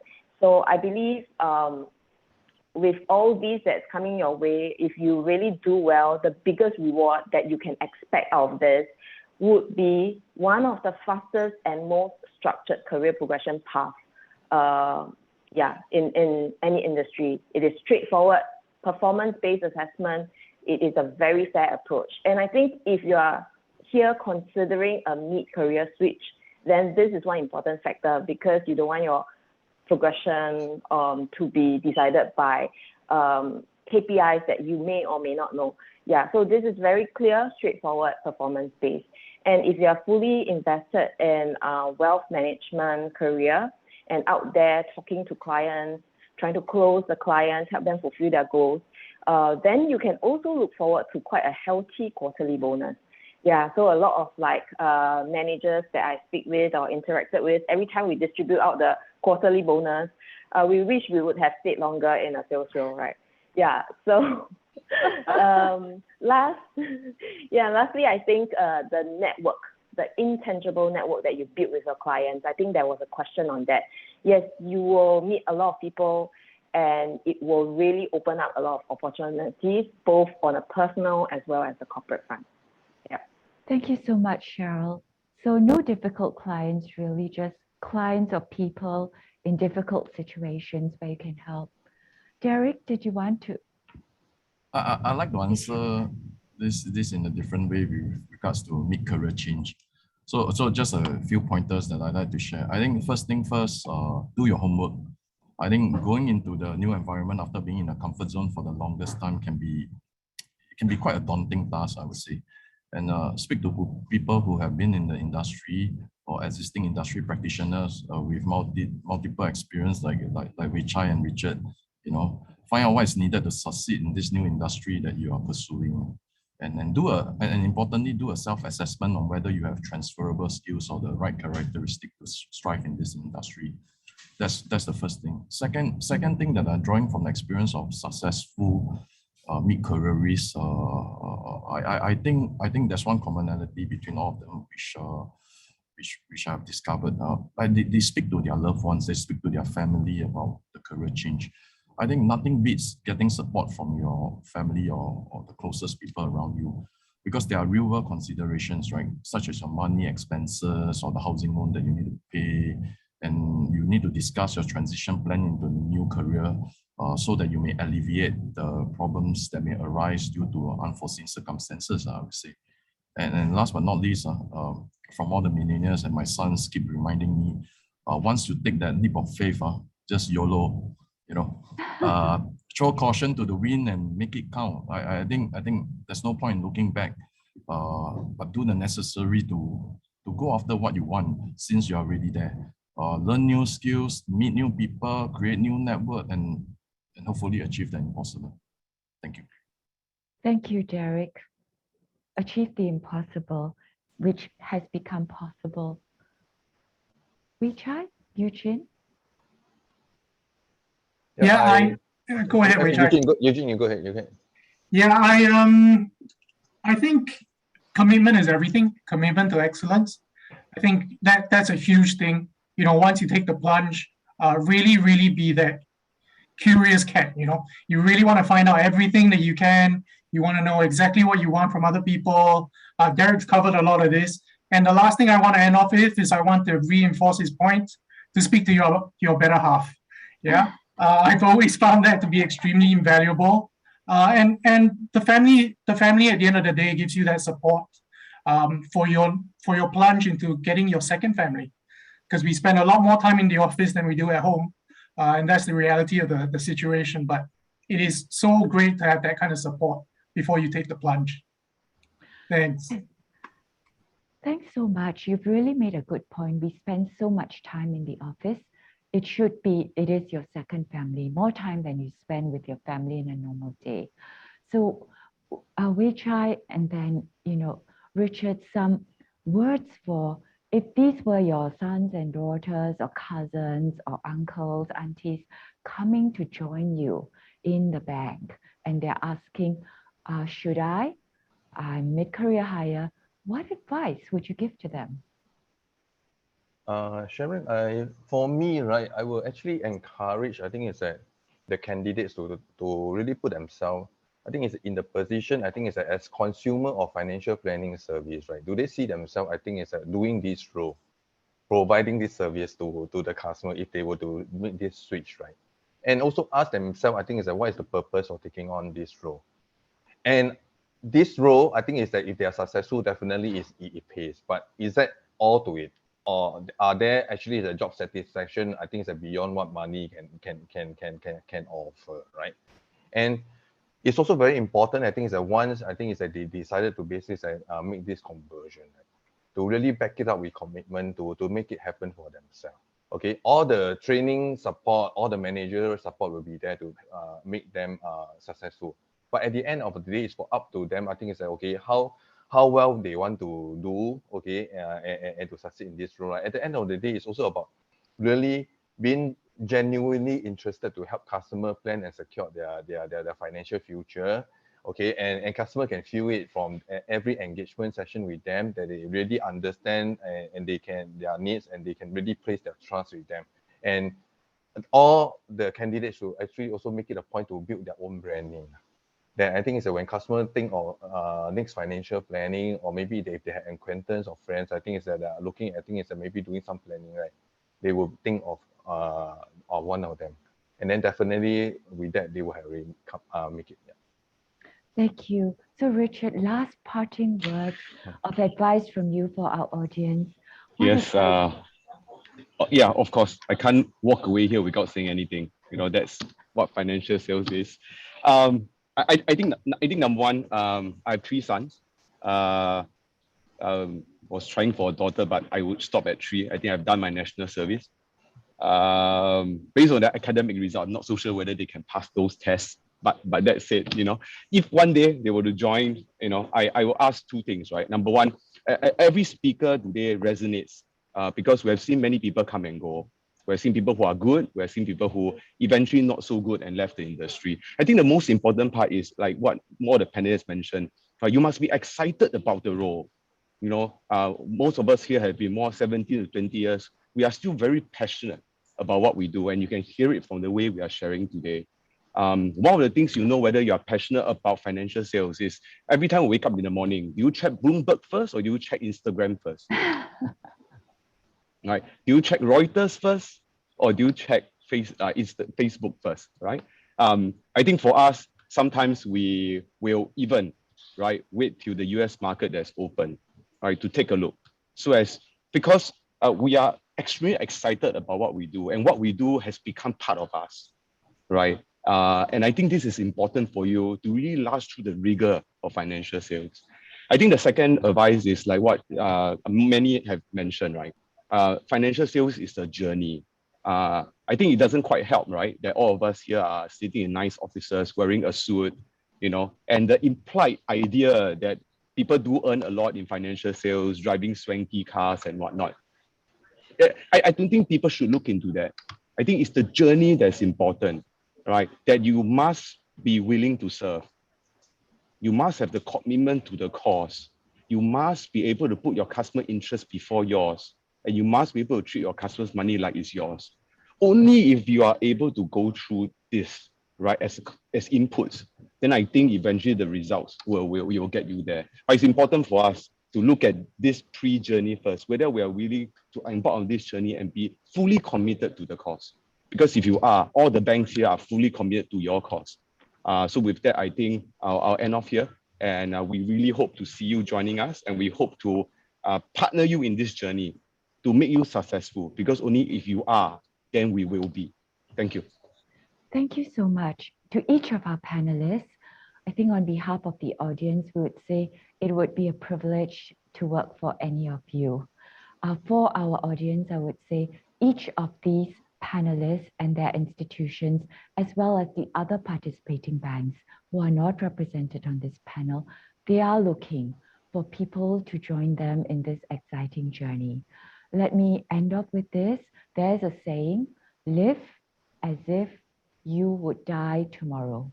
Live as if you would die tomorrow, but learn as if you would live forever. And when you hear the excitement and the passion in our panelists, we wish you all that. And with this, back to you, IBF. Thank you, panelists and everyone for being with us. Thank you. Thank you. Thank you so much. All right, thank you, Richard, Wei Chai, Cheryl, Derek, Eugene, and Sharon for the very insightful discussion, the nuggets of wisdom, and for answering so many of the questions. Next, let's hear from individuals who have made a mid-career switch into the retail banking wealth management industry. Joining us on the panel with moderator IBF Career Advisor Elin, Augustina Tan from UOB, and Maurice Ng from Maybank. Let's learn more about their successful transition journey.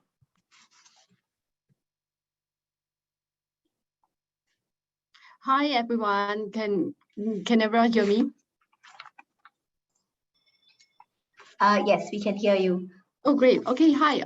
Welcome to this panel, and we've had a very rich discussion from the previous panel. And what we are trying to achieve in this current panel is to show real life examples from two people who have actually gone through the journey. So without further ado, I'm going to ask Maurice and Augustina to give us a very short self-introduction about yourself before we launch into the questions. Ladies first, Augustina. Hey, hi. Yeah, so I'm Augustina. I'm from UOB Bank Wealth Banking. I'm a relationship manager from Wealth Banking platform. So prior to this, I was an auditor from Big Four for 3 years before making the switch over. Yes.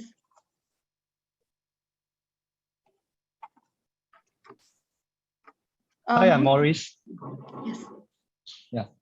I graduated from engineering degree, and I worked as an engineer for 3 years before doing my mid-career switch into the bank.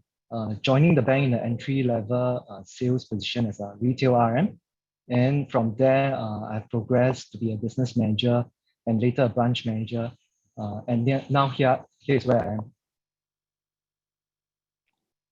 Thank you, both of you. And now I would like to ask each of you to share with us what were the key differences between your current role and your previous role. So for this, I'd like Maurice to go through first. All right. So before the career switch, I was a process engineer in a semiconductor company, right? I used to spend a lot of time in front of a computer looking at charts, analyzing data, as well as in the clean room to program some of the machines, right? So after being a RM, I spent my time engaging customers as well as building relationships with them. So I think one of the other key differences is that the engineering job is a fixed salary job with a bonus, while RM job is a fixed pay with a variable commission, which simply means that your productivity increase and and your income will also increase with that. And I like the idea of this. Thanks for that, Maurice. Augustina?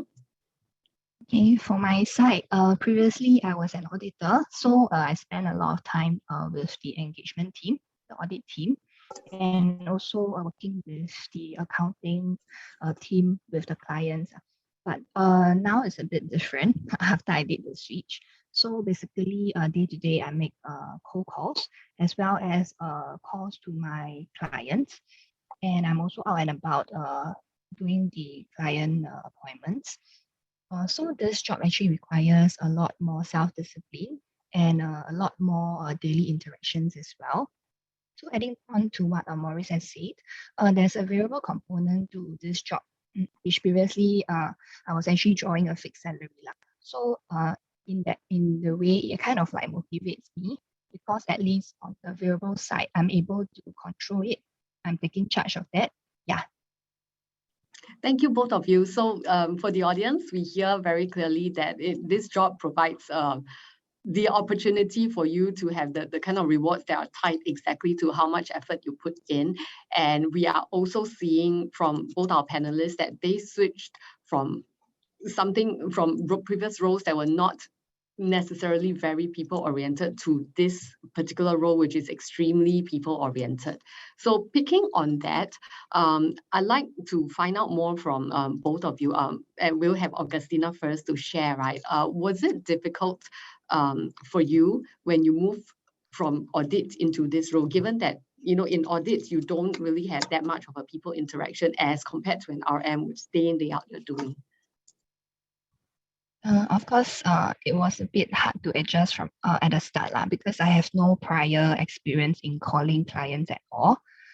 Yeah, so I think for that, the training with the bank has helped me a lot regarding the product competency. And on top of that, because I'm tech under manager, and she has more than a decade of experience in the bank. So I think on that part, she gave me a lot of feedback on my core script and how do I interact with clients. And also she joined me for the first few appointments. So there was like a partnership, like a joint appointment with the clients. So I kind of like model and then I fine tune and then I get better at interacting with the clients from there. Thank you. Maurice. Well, I think at the start, it was really a difficult decision to make to switch because I was doing pretty well in the previous company and I'll be giving up a very high and stable pay and get a pay cut joining the financial industry. So, but I think one of the motivation is that since I was young, I have a passion in investments as well as financial management, and I want to learn about it, be proficient in it, and also achieve financial freedom as early as possible. I think what helped me along the way was that this big change of environment, right?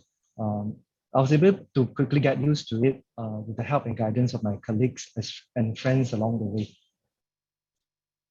Thanks for that. So we talked about the difficulties in both of you switching over from a very different career to the current career, right? The next thing we want to talk about is first, was it difficult for you to make that decision? And number two, what was the main motivator or motivators that caused you to take that leap of faith? Okay, Maurice can go first. Yeah, I think it's like what I mentioned, it's certainly a difficult decision. You are giving up a lot of stability and security from a fixed high pay. And there's many unknowns when you join the financial industry from that perspective. So I think it requires you to have certain passions in what you do, a certain belief in in yourself in order to be able to succeed in this. Augustina? Okay, for my side, I think giving up a stable job is quite a difficult decision because for that, if you continue to go on, the increment is there, it's quite obvious. So I think the first thing, of course, is the pay cut. And of course, other than that, adjusting to something that's totally different from what I've studied, which is accountancy, was also pretty difficult. It's practically like giving up what I've built for 3 years. Yeah, but I think what motivates me is the fast-paced environment in banking and also to value add the client's portfolio. So I think through these conversations with the client and through the solutions that we have for the clients, I find more value in what I'm doing now versus before. So I think this is what is keeping me going for the long run. Yeah. Okay, so we're hearing two very clear things. One is the ability to control your future, and the second is the ability to impact lives and to make a difference in people's lives for the long run. And I know both of you just now mentioned about the support given by your employers when you first joined. So we would like to delve deeper in. So Augustina, would you want to elaborate a little bit more about specific things that your supervisor helped, and what did the company do to provide in terms of overall structure and hand-holding to help you ease into the role? I think first thing first, product competency training was heavily emphasized during our training. So there were a lot of role plays and detailed teaching on the different products, be it an insurance product or investment products. And we have to be validated before to pass this training before we can actually proceed to the next step. So I think that's the first part on product training.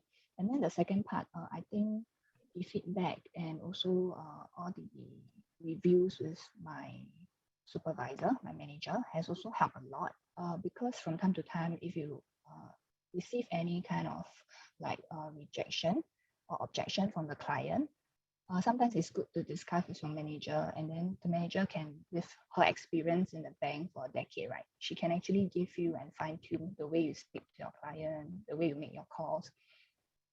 And I think that ultimately translate into successful appointments with the client as well. Thanks for that. And Maurice.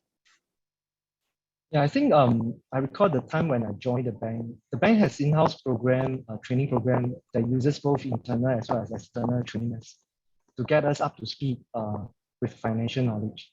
And I also was very fortunate to be sponsored by the bank to obtain a certified financial planning certificate, as well as my master's in applied finance from SMU.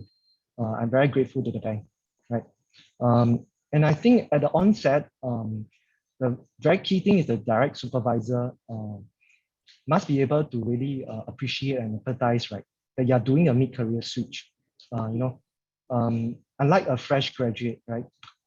He or she must be able to connect with you, understand your challenges, as well as to probably give you a little bit of space and show you the pathways to success in the banking industry. I think that is very important. Okay, thanks for that.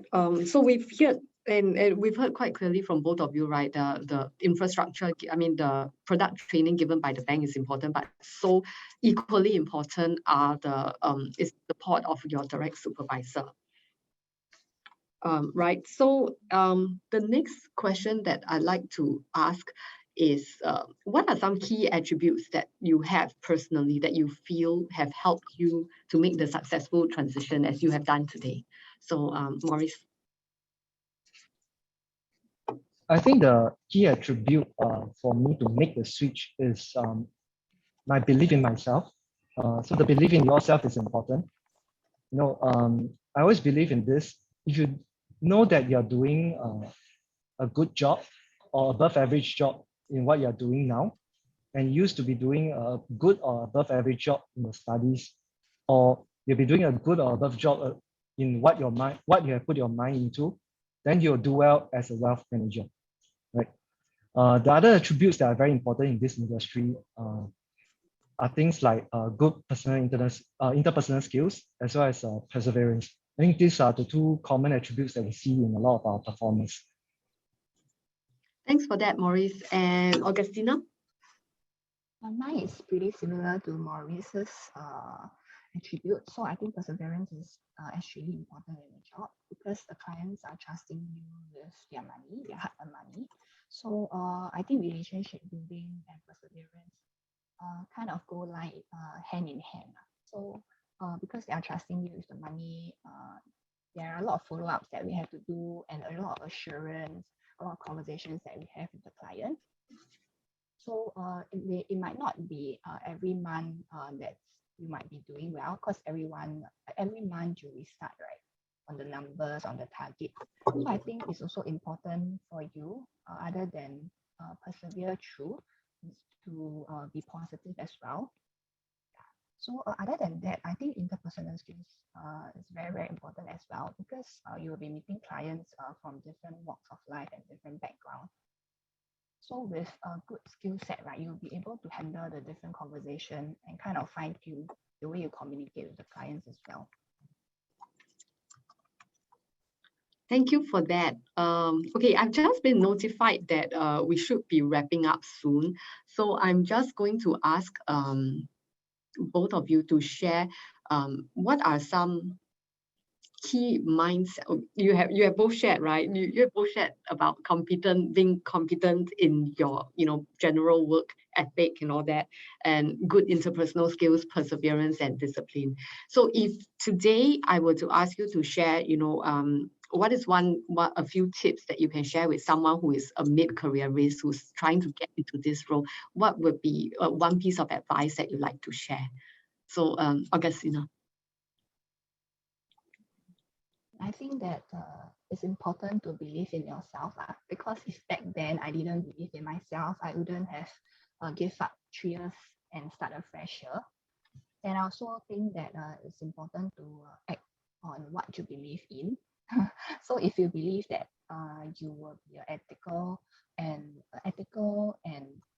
performing RM or banker, make sure that it translates to action. So for mid-career switchers that have some doubts or reservations regarding making a move, I think you guys can have a conversation with your family and friends, and also look at the set of skill set that you have that might be relevant to being in the banking industry. And finally, make the decision, take the leap of faith. Thank you for that. So believe in yourself, and also, so believe in yourself, and I'm going to have Maurice share on this as well.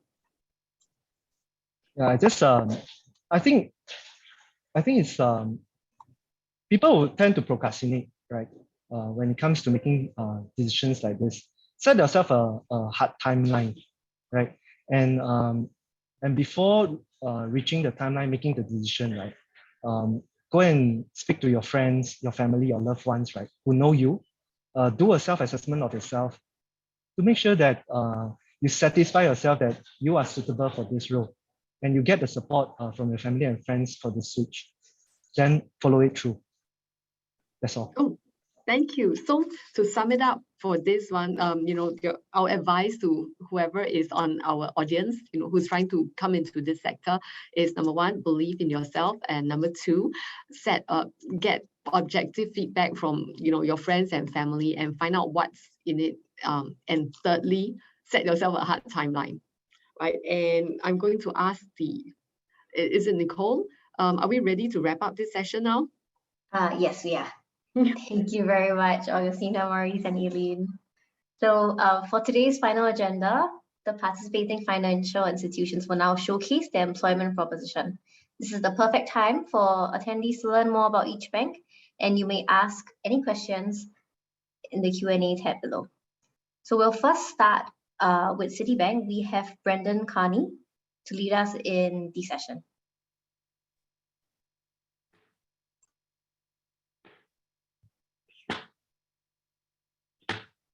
It's okay. You had blocked my video. So hi everyone. My name is Brendan Carney. I'm the CEO of Citibank Singapore. I hope everyone can hear me. I think this is a great program. I'm actually co-chair of the Consumer Banking Council for IBF. So this is a program that's very near and dear to my heart. I'm going to turn it over to Richard. I have Richard here who knows a lot more than I do about what it's like to work as an RM. He's our head of sales for Citibank Singapore. But I just wanted to say a few words to encourage all of you to take advantage of this program. First question is, why work in financial services? I may be a little biased, but I've worked in financial services for about 20 years. It's a great industry. You get to work with great people. And you really get to help people live their financial lives better. So helping people save for retirement, how do they protect their assets? How do they think about taking care of their family well into the future? Those are really fundamental things that you get to work on as a relationship manager and working in financial services. It is a great career. It is a fulfilling career, and this Wealth Management Accelerator Program is a fantastic opportunity to do a career switch. And I know all of you are considering it. That's why you're on this call. I would really, really encourage you to take advantage of it. Now, that being said, I definitely think you should take advantage of the WMAP. Absolutely. I also am biased. I think you should take advantage of it, and you should come to Citi. Again, I'm the CEO of Citi, so I have a bias, but I think we're the best. We have a great culture. As an American bank, we have a very open and inclusive culture. Not a lot of hierarchy. People can say things. Richard can disagree with me, and he does, like, all the time. He tells me when I'm wrong all the time, and it makes us a stronger institution. We have great people. We have great products. We have great tools, and we just opened one of Citi's largest wealth management hubs at 268 Orchard. It's not only a great place for our customers to bank with us, but it's a great place for our relationship managers and specialists to work. So if you come to Citi, we'll surround you with a team of experts that will help you with portfolio management, insurance products, fixed income, FX, so that you're not alone. You're actually working to serve the customer with a talented and dedicated team. And I would encourage you to join us, and I'll turn it over to Richard now. He's showing you, I think that's not a Zoom background. That's actually where you get to work if you come to Citi. So Richard, over to you. No, I think Brendan, thank you so much. It's interesting that as you speak, I was just doing a tour And in fact, just now I was talking to the audience. I was out on the 6th floor, and there were people commenting. There were people walking behind me, and I said that this is the new way of banking, right? Whereby we are able to engage people. There's no doors, there's no walls, and we are really just here to make sure that we create a very conducive environment for everyone. You know, like what Brandon has mentioned. You know, this is the best bank I've been in. The reason being very simple, because it's the first bank I've been in. I've been here for the past 17 years, and I've really, really very much benefited from it. In fact, you know, in one of the videos that you may see, you know, it's so much so that even I found my wife here in Citi, and having to set a family, and that's where Citi is really close to my heart. I think the most important part that I will mention, and I mentioned before in the panelists just now, is that we are here to make you successful, right? And we are here to make you as successful as you can be, right? We will unleash your potential.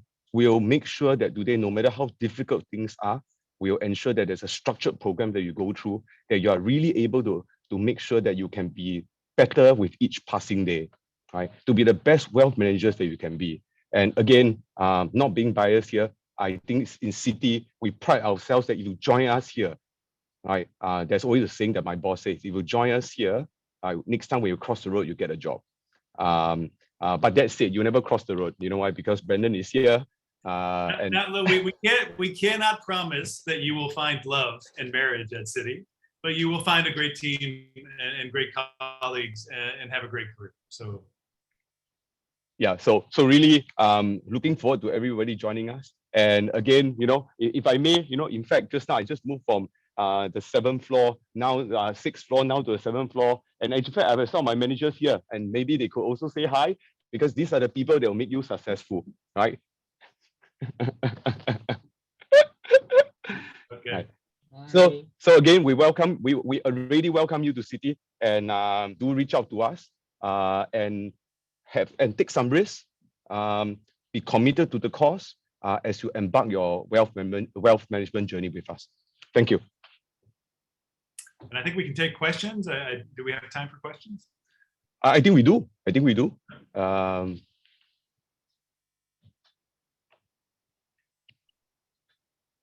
You can ask the CEO of Citibank Singapore any question you want, anything. I may not have the answer, but I'll do my best.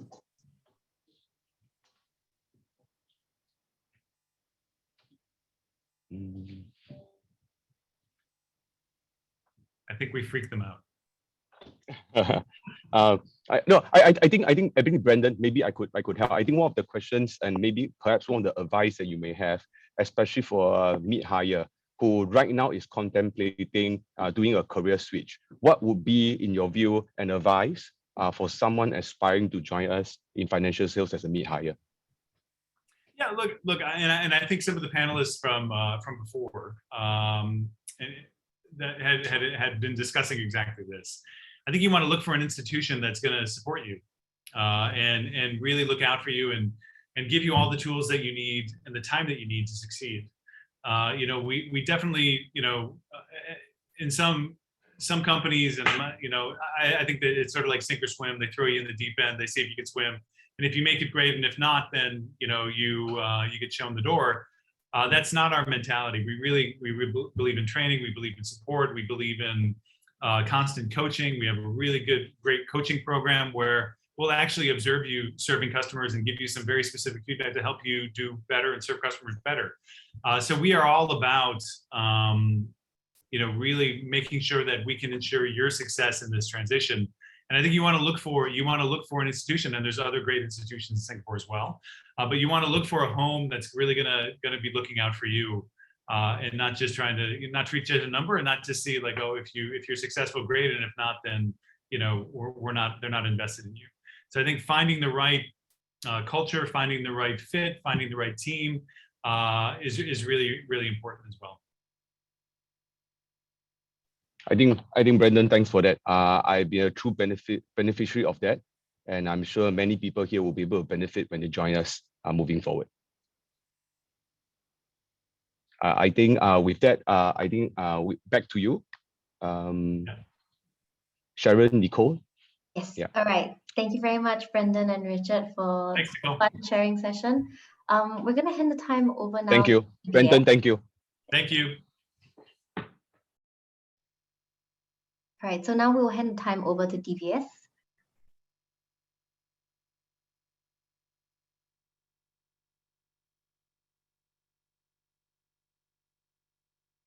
Hi, I couldn't start my video. I guess just now the host actually stopped it.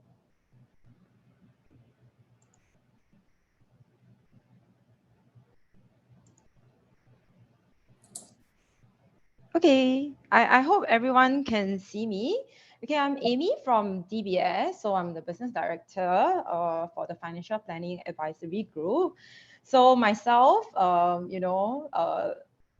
have been in the bank for, this is my 16 years, and this is really my first job. And the reason why I've actually stayed in DBS for a long time is definitely because of the culture here, and I really meet a lot of good supervisors, good people here that are very willing to actually groom and support me through the journey. So, in fact, I actually started from a teller, and then I've been in a wealth planning manager role. And then at the same time, I've been in the management role for more than 10 years. So it has been a great journey. And to me, I guess very, very important is that you have a best friend at work, right? Because only with best friend at work that you can find genuine and true, sincere friends that can support you during the course of work. This will actually help you to progress and push you, even though despite challenging times. So for me, I guess I'm really, really very fortunate because there are a lot of good people in DBS, supervisors that will really, really support your growth. So I just want to share why, why DBS. I believe all of you would have a POSB DBS account, and being the Southeast Asia largest bank, we actually have the largest customer base. And in fact, I'm sure like all of you would know that DBS, we have actually won the world's best bank for 4 years in a row through our strength in digital transformation, strong financials, and good corporate citizen, right? And over the years, we have been ranked #1 in bank assurance market share among all the distribution. Our partnership is with Manulife. We are not only leading in the bank assurance market, but also the entire insurance industry. And in fact, DBS being a digital bank, we have over the years actually improved our digital capabilities to help our people, using AI, using machine learning, so that we help to make our people easier, in terms of the job that you do. Because with AI and machine learning, we are able to trigger nudges to the customers. We are able to nudge the customers to actually connect with us so that, our wealth planning managers, have a ready customer base and a ready portfolio to actually engage with. So with digitalization, it actually helps us to work smarter, and it also reduces our manual process. I believe if you have friends working in DBS, you would have heard from your friends that, in DBS, we process our end-to-end through iPads, through laptops, and there's no need for, much of a paperwork in DBS, right? So this actually helps to increase our productivity. And as well as, I believe if all of you have your internet banking, you actually have access to NAV Planner. We are using all these tools to help our customers to actually plan for a better life. And on this, right, I'm very happy to say that all the people that have actually grown together with me, we also seen a lot of success story whereby, they have actually created their wealth here. They are able to support their family. They are able to bring, their family out for travel. And they found, their partner here. They purchased their first home, their first car, like by doing well in DBS. And this is what we are able to support. And in DBS, right, we have very, very structured training programs. You will be, the very first month, you will go through 1 full month of training to actually help you. And then at the same time, within 3 months, you will have on-the-job training. And on and off, there will be trainings to help to upskill you, to make sure that you have the relevant support to actually enable you to do your job well, right? So our unique feature, definitely, because with our large customer base, and we are able to actually assign a portfolio for every of our WPM, wealth planning manager in short. So why is this our unique feature? Because as we know, in banks, we have retail wealth planning managers, we have wealth treasurers relationship manager in DBS. So usually in most of the bank, only the treasurers relationship manager would actually get a portfolio of customers. But in DBS, for all our retail customers, retail wealth planning managers, we actually assign a portfolio of close to about 800 customers to each and every of our wealth planning manager, right? So this will enable you to actually do your job well and being able to build relationship with your customers and to help to increase product penetration, which will helps you to conduct your financial planning with your customers, and then at the same time to help you to actually achieve your commitments and your targets, right? This portfolio of leads will definitely make your job easier, right? Comparable to some of the agents out there which needs to really hunt for their own leads. So in DBS, these are the resources that we are able to provide to actually help you to achieve your deliverables. Yep. So how does this help the WPM? In DBS, we have one unified system which is called Client Connect. So this Client Connect enables you to look through the client's profile. How do you engage the customers? And if the customers are doing something online, there's probably a nudge sent to you so that you can actually connect with the customer if the customer is looking at, for example, retirement planning, right? So with all this machine learning and AI, we are able to understand the customer behavior better, what they are looking for, so that it's easier for you to angle and connect with a customer and make your job easier. So this is what DBS is providing, right? And okay, so I'll just share a little about the career path of a wealth planning manager. I think this should be the utmost concern that everyone have at the top of your mind. Like, how can you progress in DBS, right? So as what I've shared earlier, DBS actually provide a very structured and intensive training, right? After a 1-month training that you have, understanding about the basic products and processes, we offered another 1 to 2 months of regular weekly coaching with you so that you, because you are on the job, you serve customers. So with that intensive weekly coaching session, you are able to actually understand more, hear from our seniors, how they engage customers and, how they can actually do their job better and be more productive. So the hand-holding for a new entrant that join us is really very tight because we want to make sure you succeed, right?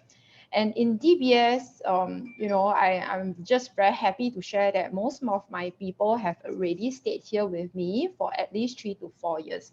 And a lot of them have also progressed within the bank to move up to like team heads, managing a team, or some have actually moved up to a treasurer's relationship managers, or maybe alternatively, because in DBS there are many different job roles, right? So you can also move internally, using our internal mobility to actually move on a different role in the future if your goals or your career path change along the way, right? So in DBS, there is a lot of coaching. The managers are very supportive, and you will be assigned a buddy, a mentor to actually help you to succeed in this role. I think that's very important. So I've seen through some of the questions in the chat. I mean, what does it take to really make you to be successful? I think very importantly, a positive mindset, right? You see an end goal in yourself in wanting, to be to succeed in this job, right? For this job here, by offering financial planning solutions to customer, one thing, you can also increase your own personal knowledge in financial planning. And secondly, as a financial planning myself, a wealth planning manager in the past, I really feel very happy when I'm able to help my customers to achieve their goals in the short to the medium term, right, or long term, right? To help them to do their financial planning. And the most happy thing is when you are able to connect with the customers, and then thereafter they are actually your friends, and you know, they recommend referrals to you because of your good service, your relationship with them. And a lot of them has become like friends of mine. You know, even after I move up to a management role, they still come back to me and recommend customers to me. So this is something that you will really, really enjoy in the job, right? Because you see yourself succeeding, and you've seen that you are able to create an impact to, you know, your customers in their life, right? So this is something, you know, like what we are doing on a daily basis. So, you know, achieving success, and in DBS, we celebrate success on a monthly basis, right? With your business manager, you know, with your business director, so on and so forth. And most importantly, is about career conversation. We have a regular monthly review of your performance, and also at the same time to make sure that we keep you in track in terms of your career path, in terms of your timeline. I think that's very important. And we are an organization that, you know, we are very open with feedbacks, right? So if today, you know, if there is anything that, you know, you think like your colleagues or your supervisor can be improved, we will share. Because I always believe that feedback is a gift, right? Only with feedbacks, when there are two-way engagement in terms of sharing your growth, you know, where are your strengths and your areas of development, that will help you to grow faster. You know, when you have a senior or your team lead, you know, guiding you at the same time and reviewing your performance, and at the same time to help you to succeed in this role. So having monthly conversation about, you know, reviewing on how are you doing in the job, and at the same time a two-way feedback. It can be you sharing your feedback with your manager, and or your manager sharing feedback, you know, on you, on what are the areas that we both need to improve. This will actually help us to enable us to succeed together, right? So this is the career path that I have roughly shared earlier. So if you want to continue along the wealth continuum, you can actually move up to private banking in the future. Or if you prefer to manage a team, you have management experience like right now in your current job, and this is what you love about. Because in being a management leader, you need to have the passion to love your people, right? So to help your people to grow and succeed, this is what we love to do. Okay, so like myself, so I'm the business director for DBS. So this is the career path to move up to a district head or franchise head eventually. So this is the path if you want to choose to move to a management role in the near future, right? These are some of the benefits, you know, of the role, including your leave, your flexi benefit, your salary plus incentive, and preferential in terms of, you know, home loan rates for staff, and even the internal mobility that I've actually shared earlier. Yep.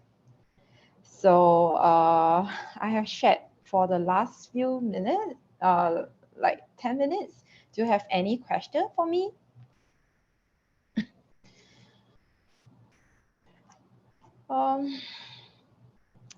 Okay, probably I'll just take one. I saw that, you know, in DBS, it is a monthly or quarterly review to review whether you have meet the target. Okay, so for target wise, for confirmation period, it's actually a 6 months confirmation period, right? But I would say that most importantly, it's about ongoing review, whereby the manager will actually work with you to identify your gap, so that, you know, we can close up the gap to make sure that you do well in the role, right?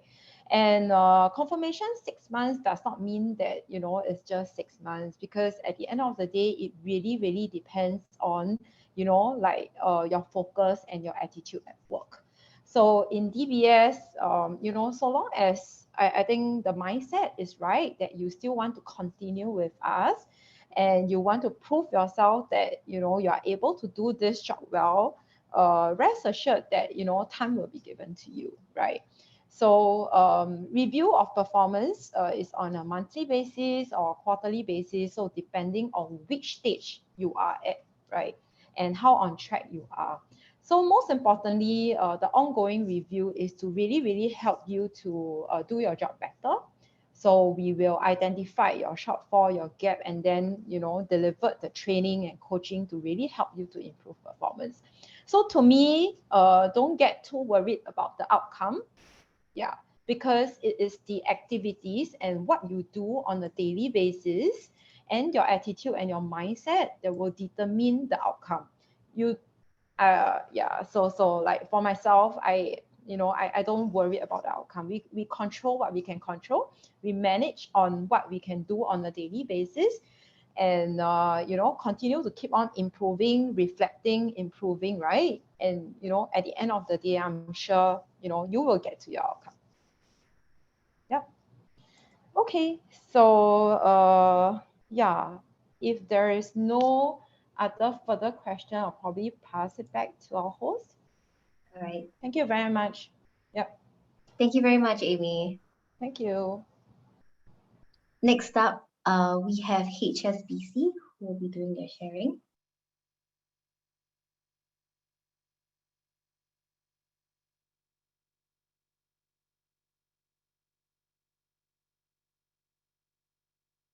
Carol. Next up, let's hear from Maybank.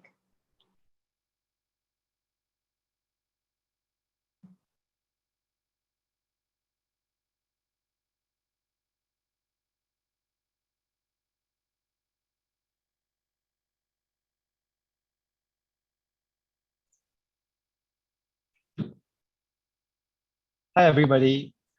I'm Maurice. I spoke to you just now as a panelist. So now I'm here to share a little bit more about Maybank. All right. I believe people have heard about Maybank, but not many people know about Maybank, right? So Maybank, we have a footprint in 18 countries,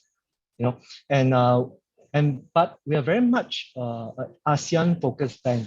So we have presence in all ASEAN countries, and we count Malaysia, Singapore, and Indonesia as our 3 home markets, which are important to the Maybank Group.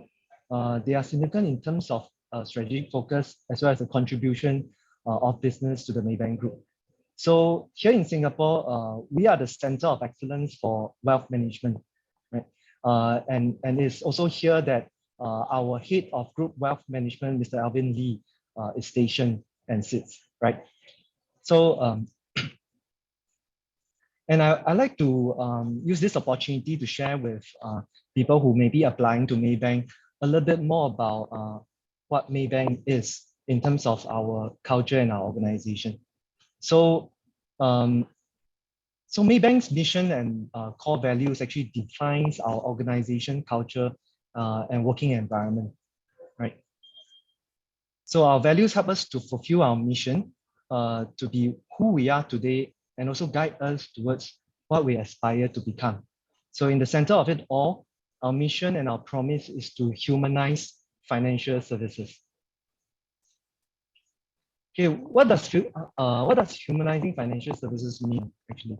So we want to win the hearts and inspire confidence through our commitment to treat our customers and staff with respect. We want to make humanizing financial services as the way we do our business.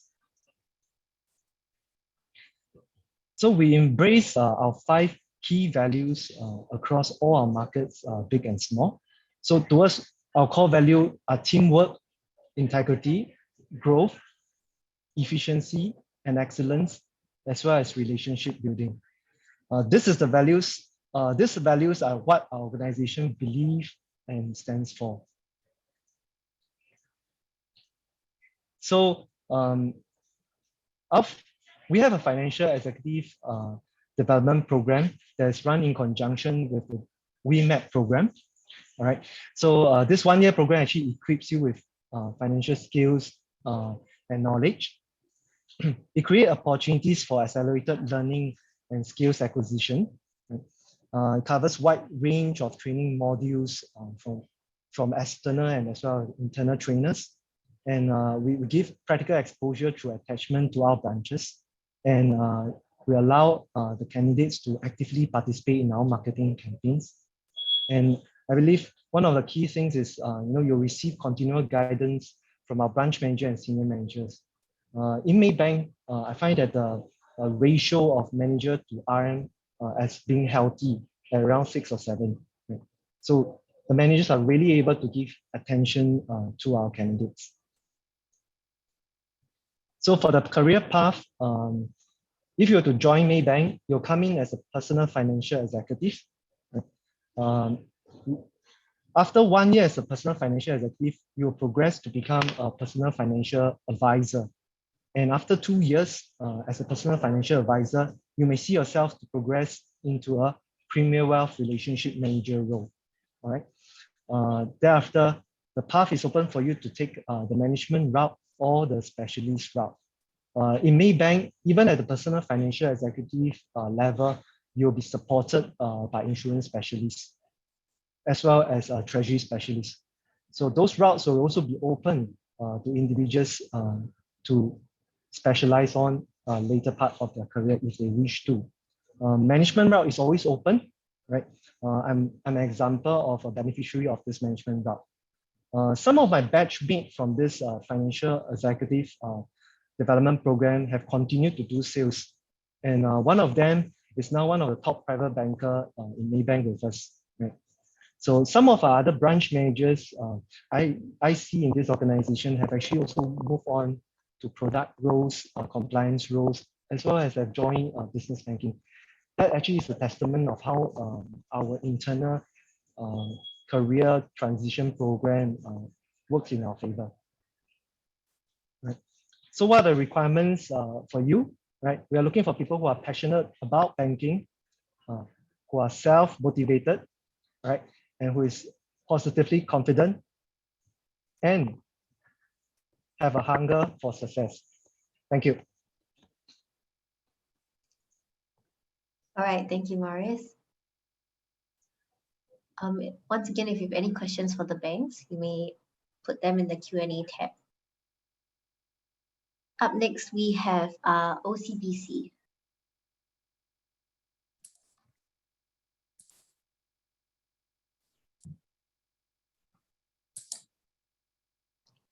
Hi, Kenneth. I think you're muted. Okay, sorry for that. Good afternoon, everyone. This is Kenneth Gan from OCBC, and I head up the hiring team over here. So I'd like to share a little bit about the bank, and I also have my colleague Kim, who will share a little bit more about herself. So many of you may not know, OCBC is actually one of the oldest bank operating in Singapore, right? So we have a very, very strong heritage in wealth management, right? Even until today. So I would be also very proud to say that the bank cares a lot about the customers. And I would also candidly say that during the recent scam that happened to the bank, unfortunately, I think the bank has decided to really take care of the customers during this time, right? And I guess that goes very deep into the culture that we have in the bank, whether it's caring for the customers and caring for the employees as well, right? So for you who aspire to join the bank, to join OCBC, I think I hope that you will see that this is a very important part of our culture, right? Because that basically means that the bank will care for both your customers and yourself, right?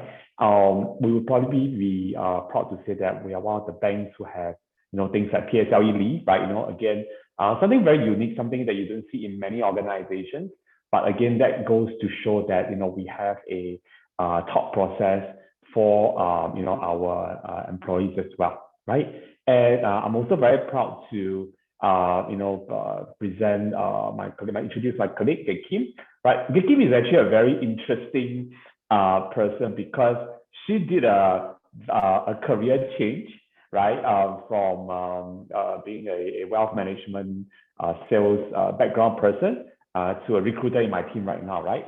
And again, that also showcases how we give people an opportunity, and she's done very, very well. So I want to bring it over to Kim now to do some sharing on her part. Thank you. Over to you, Kim. Thanks, Kenneth.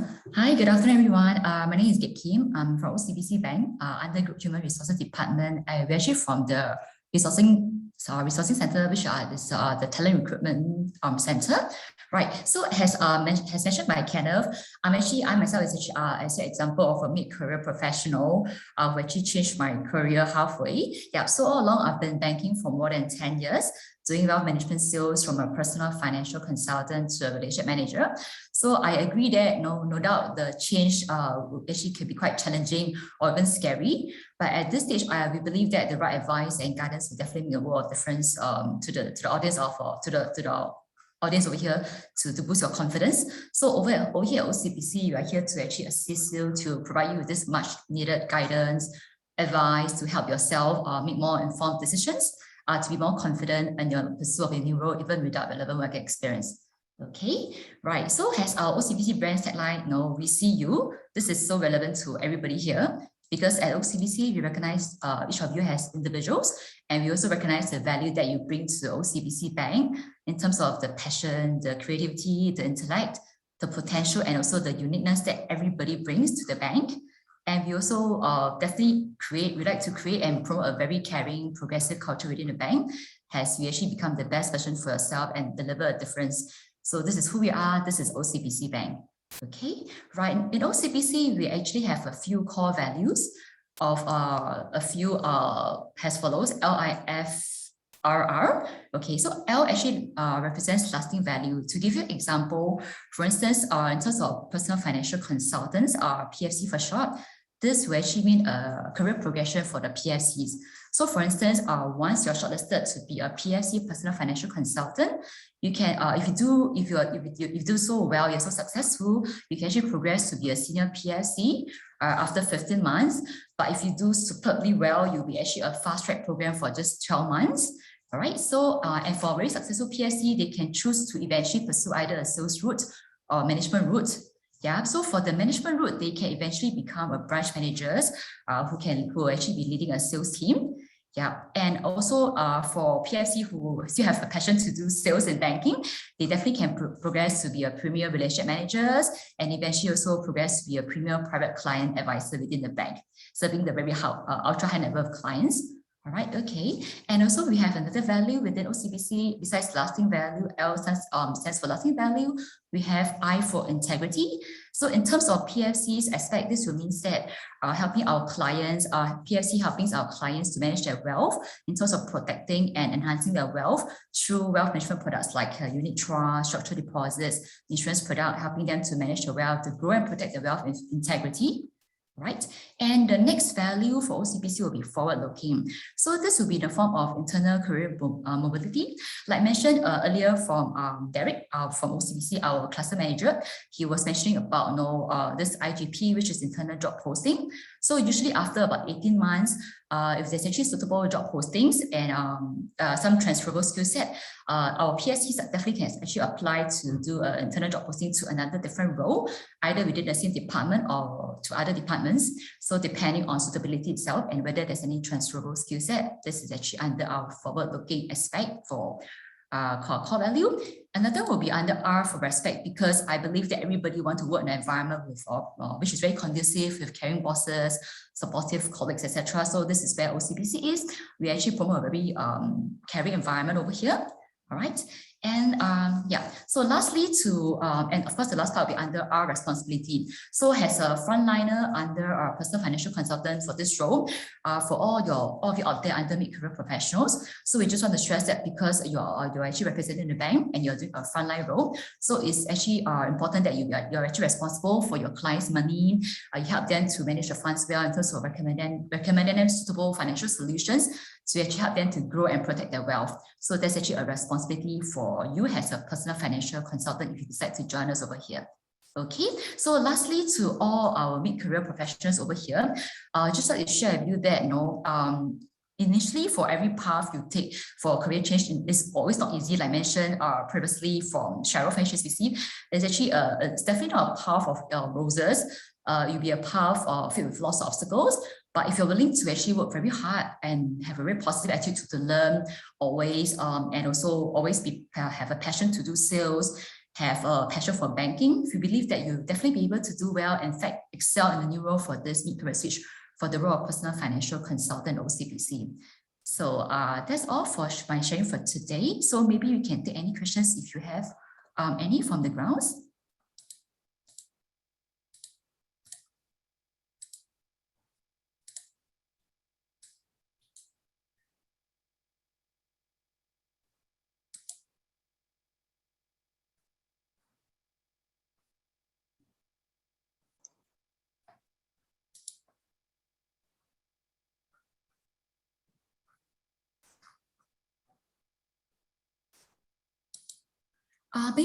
Maybe I would like to share, okay, that if you have maybe any questions offline after this seminar, you could always contact ourselves to actually find more about this role in more details, as in like, what kind of training we provide, etc. So, and what are the more details of like benefits for joining the bank, for the role of personal financial consultant. You can always contact us anytime, even after this virtual fair. We're actually more than happy to assist you with any advice. Yeah. All right, if there are no questions, thank you very much, Kenneth and Kim. Thank you so much. Yeah. All right. Last but not least, we have UOB Bank. Hi, let me just share my screen.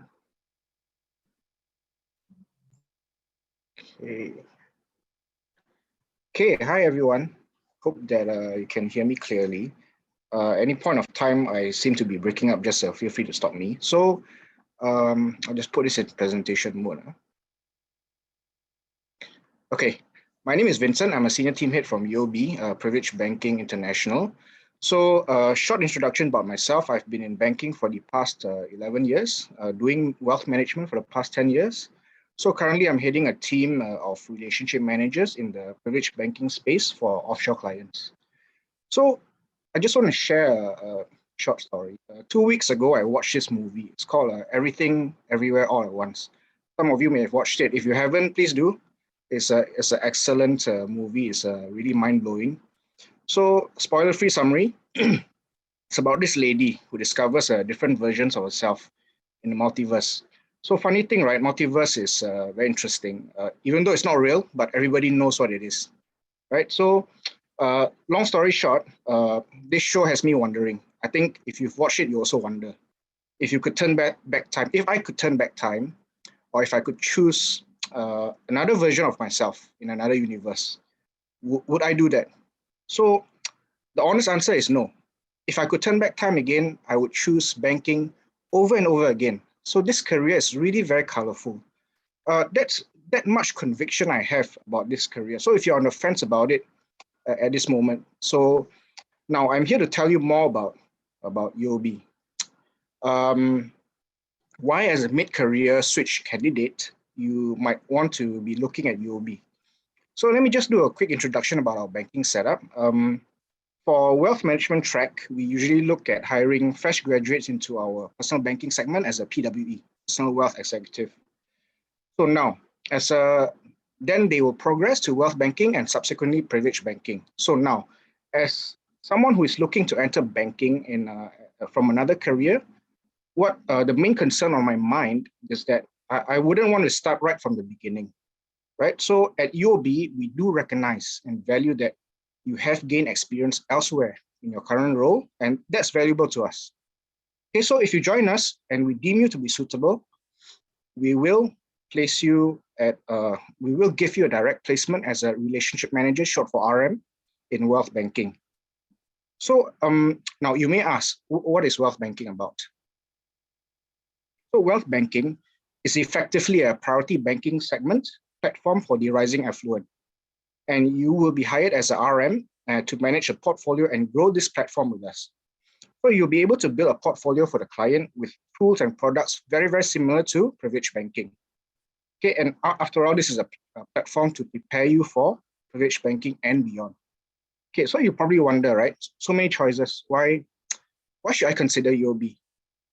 Okay, now we provide a structured learning and growth program.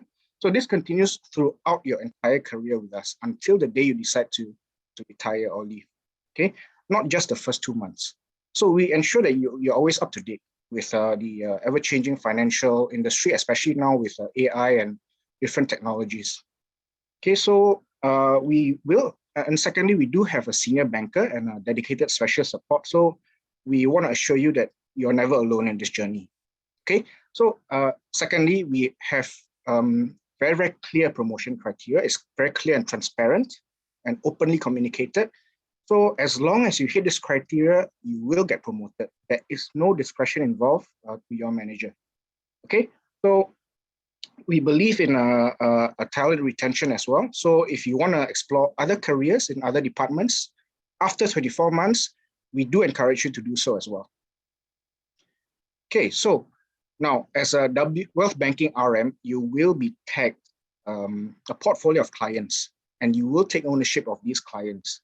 So we have an unbiased and systematic approach to this, and this is decided by a central and neutral team, right? So everyone starts on fair ground. Okay, and now point number 4, I think it's very important and relevant to us. So I just want to talk about this. In the age of technology and AI, we do still strongly believe in the human touch. Okay, we believe in using AI and technology to empower us rather than replace us. So human touch is very, very key in relationship management. Okay, so last but not least, we are not all about work. Okay, there's time to suit up, and of course, there's time to bond and make friends. Okay, so I personally, I strongly believe that having a close-knitted culture is very key to being happy, and being happy is key to longevity in the career. All right. So now, what's your career journey going to look like? You are, as a new joiner, we have a 10 weeks comprehensive training program, and then month 3 onwards, you will be given your initial portfolio and of course, continued training and development. Month 6 to 12 is when you are going to get confirmed or promoted. So your portfolio growth journey will continue. And if you are promoted month 12 onwards, you'll be promoted to privileged banking, and there will be a related training. And throughout this journey, you will be tagged a mentor. Okay, so you will never be alone. You'll be tagged mentor, and there'll be special support, as I mentioned earlier on. And month 18 to 24 is when you'll be looking at taking on senior roles. Now, what I really want to say here is that after 24 months, as I mentioned earlier on, there'll be career mobility options for you. So we want to bring out the best in our candidates. So we want you to discover what are your key competencies. If you're into management, we encourage you to take this path. Look at it after you are eligible for career mobility. So basically, whether you want to continue as a senior relationship manager, as a high net worth banker, or a product specialist, we will give you the necessary tools and resources. So what I want to say here is that, just to end it off, our motto here is every employer wants their employee to give their best. We at UOB, we want you to be your best. We want to help you to bring, we want to help to bring out the best in you. All right, so I'm done with my presentation. Happy to take any questions.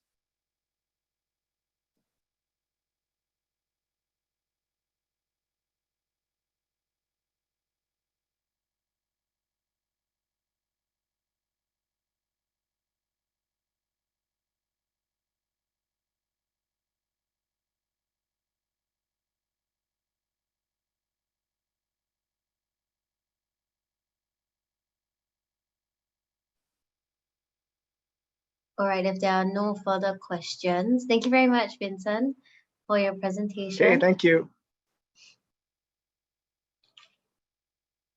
And that's all for today's session. We thank all the panelists and speakers for actually taking the time to join us today, and we thank you for joining us to find out more about the program.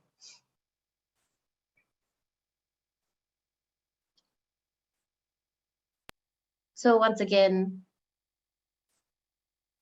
if you would like to apply for WMAP or find out more, you may scan the following QR codes.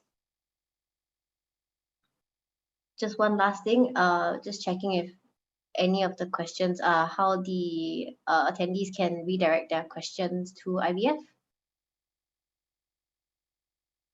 Chun Ho?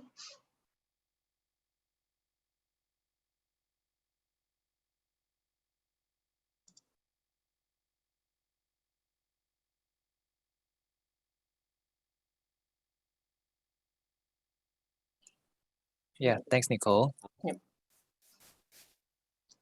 Okay, so for any questions, you can send to the WMAP mailbox. It's at wmap@ibf.org.sg. All right, thank you very much. To the rest, thank you and have a pleasant evening. Thank you all for attending. Thank you, participants.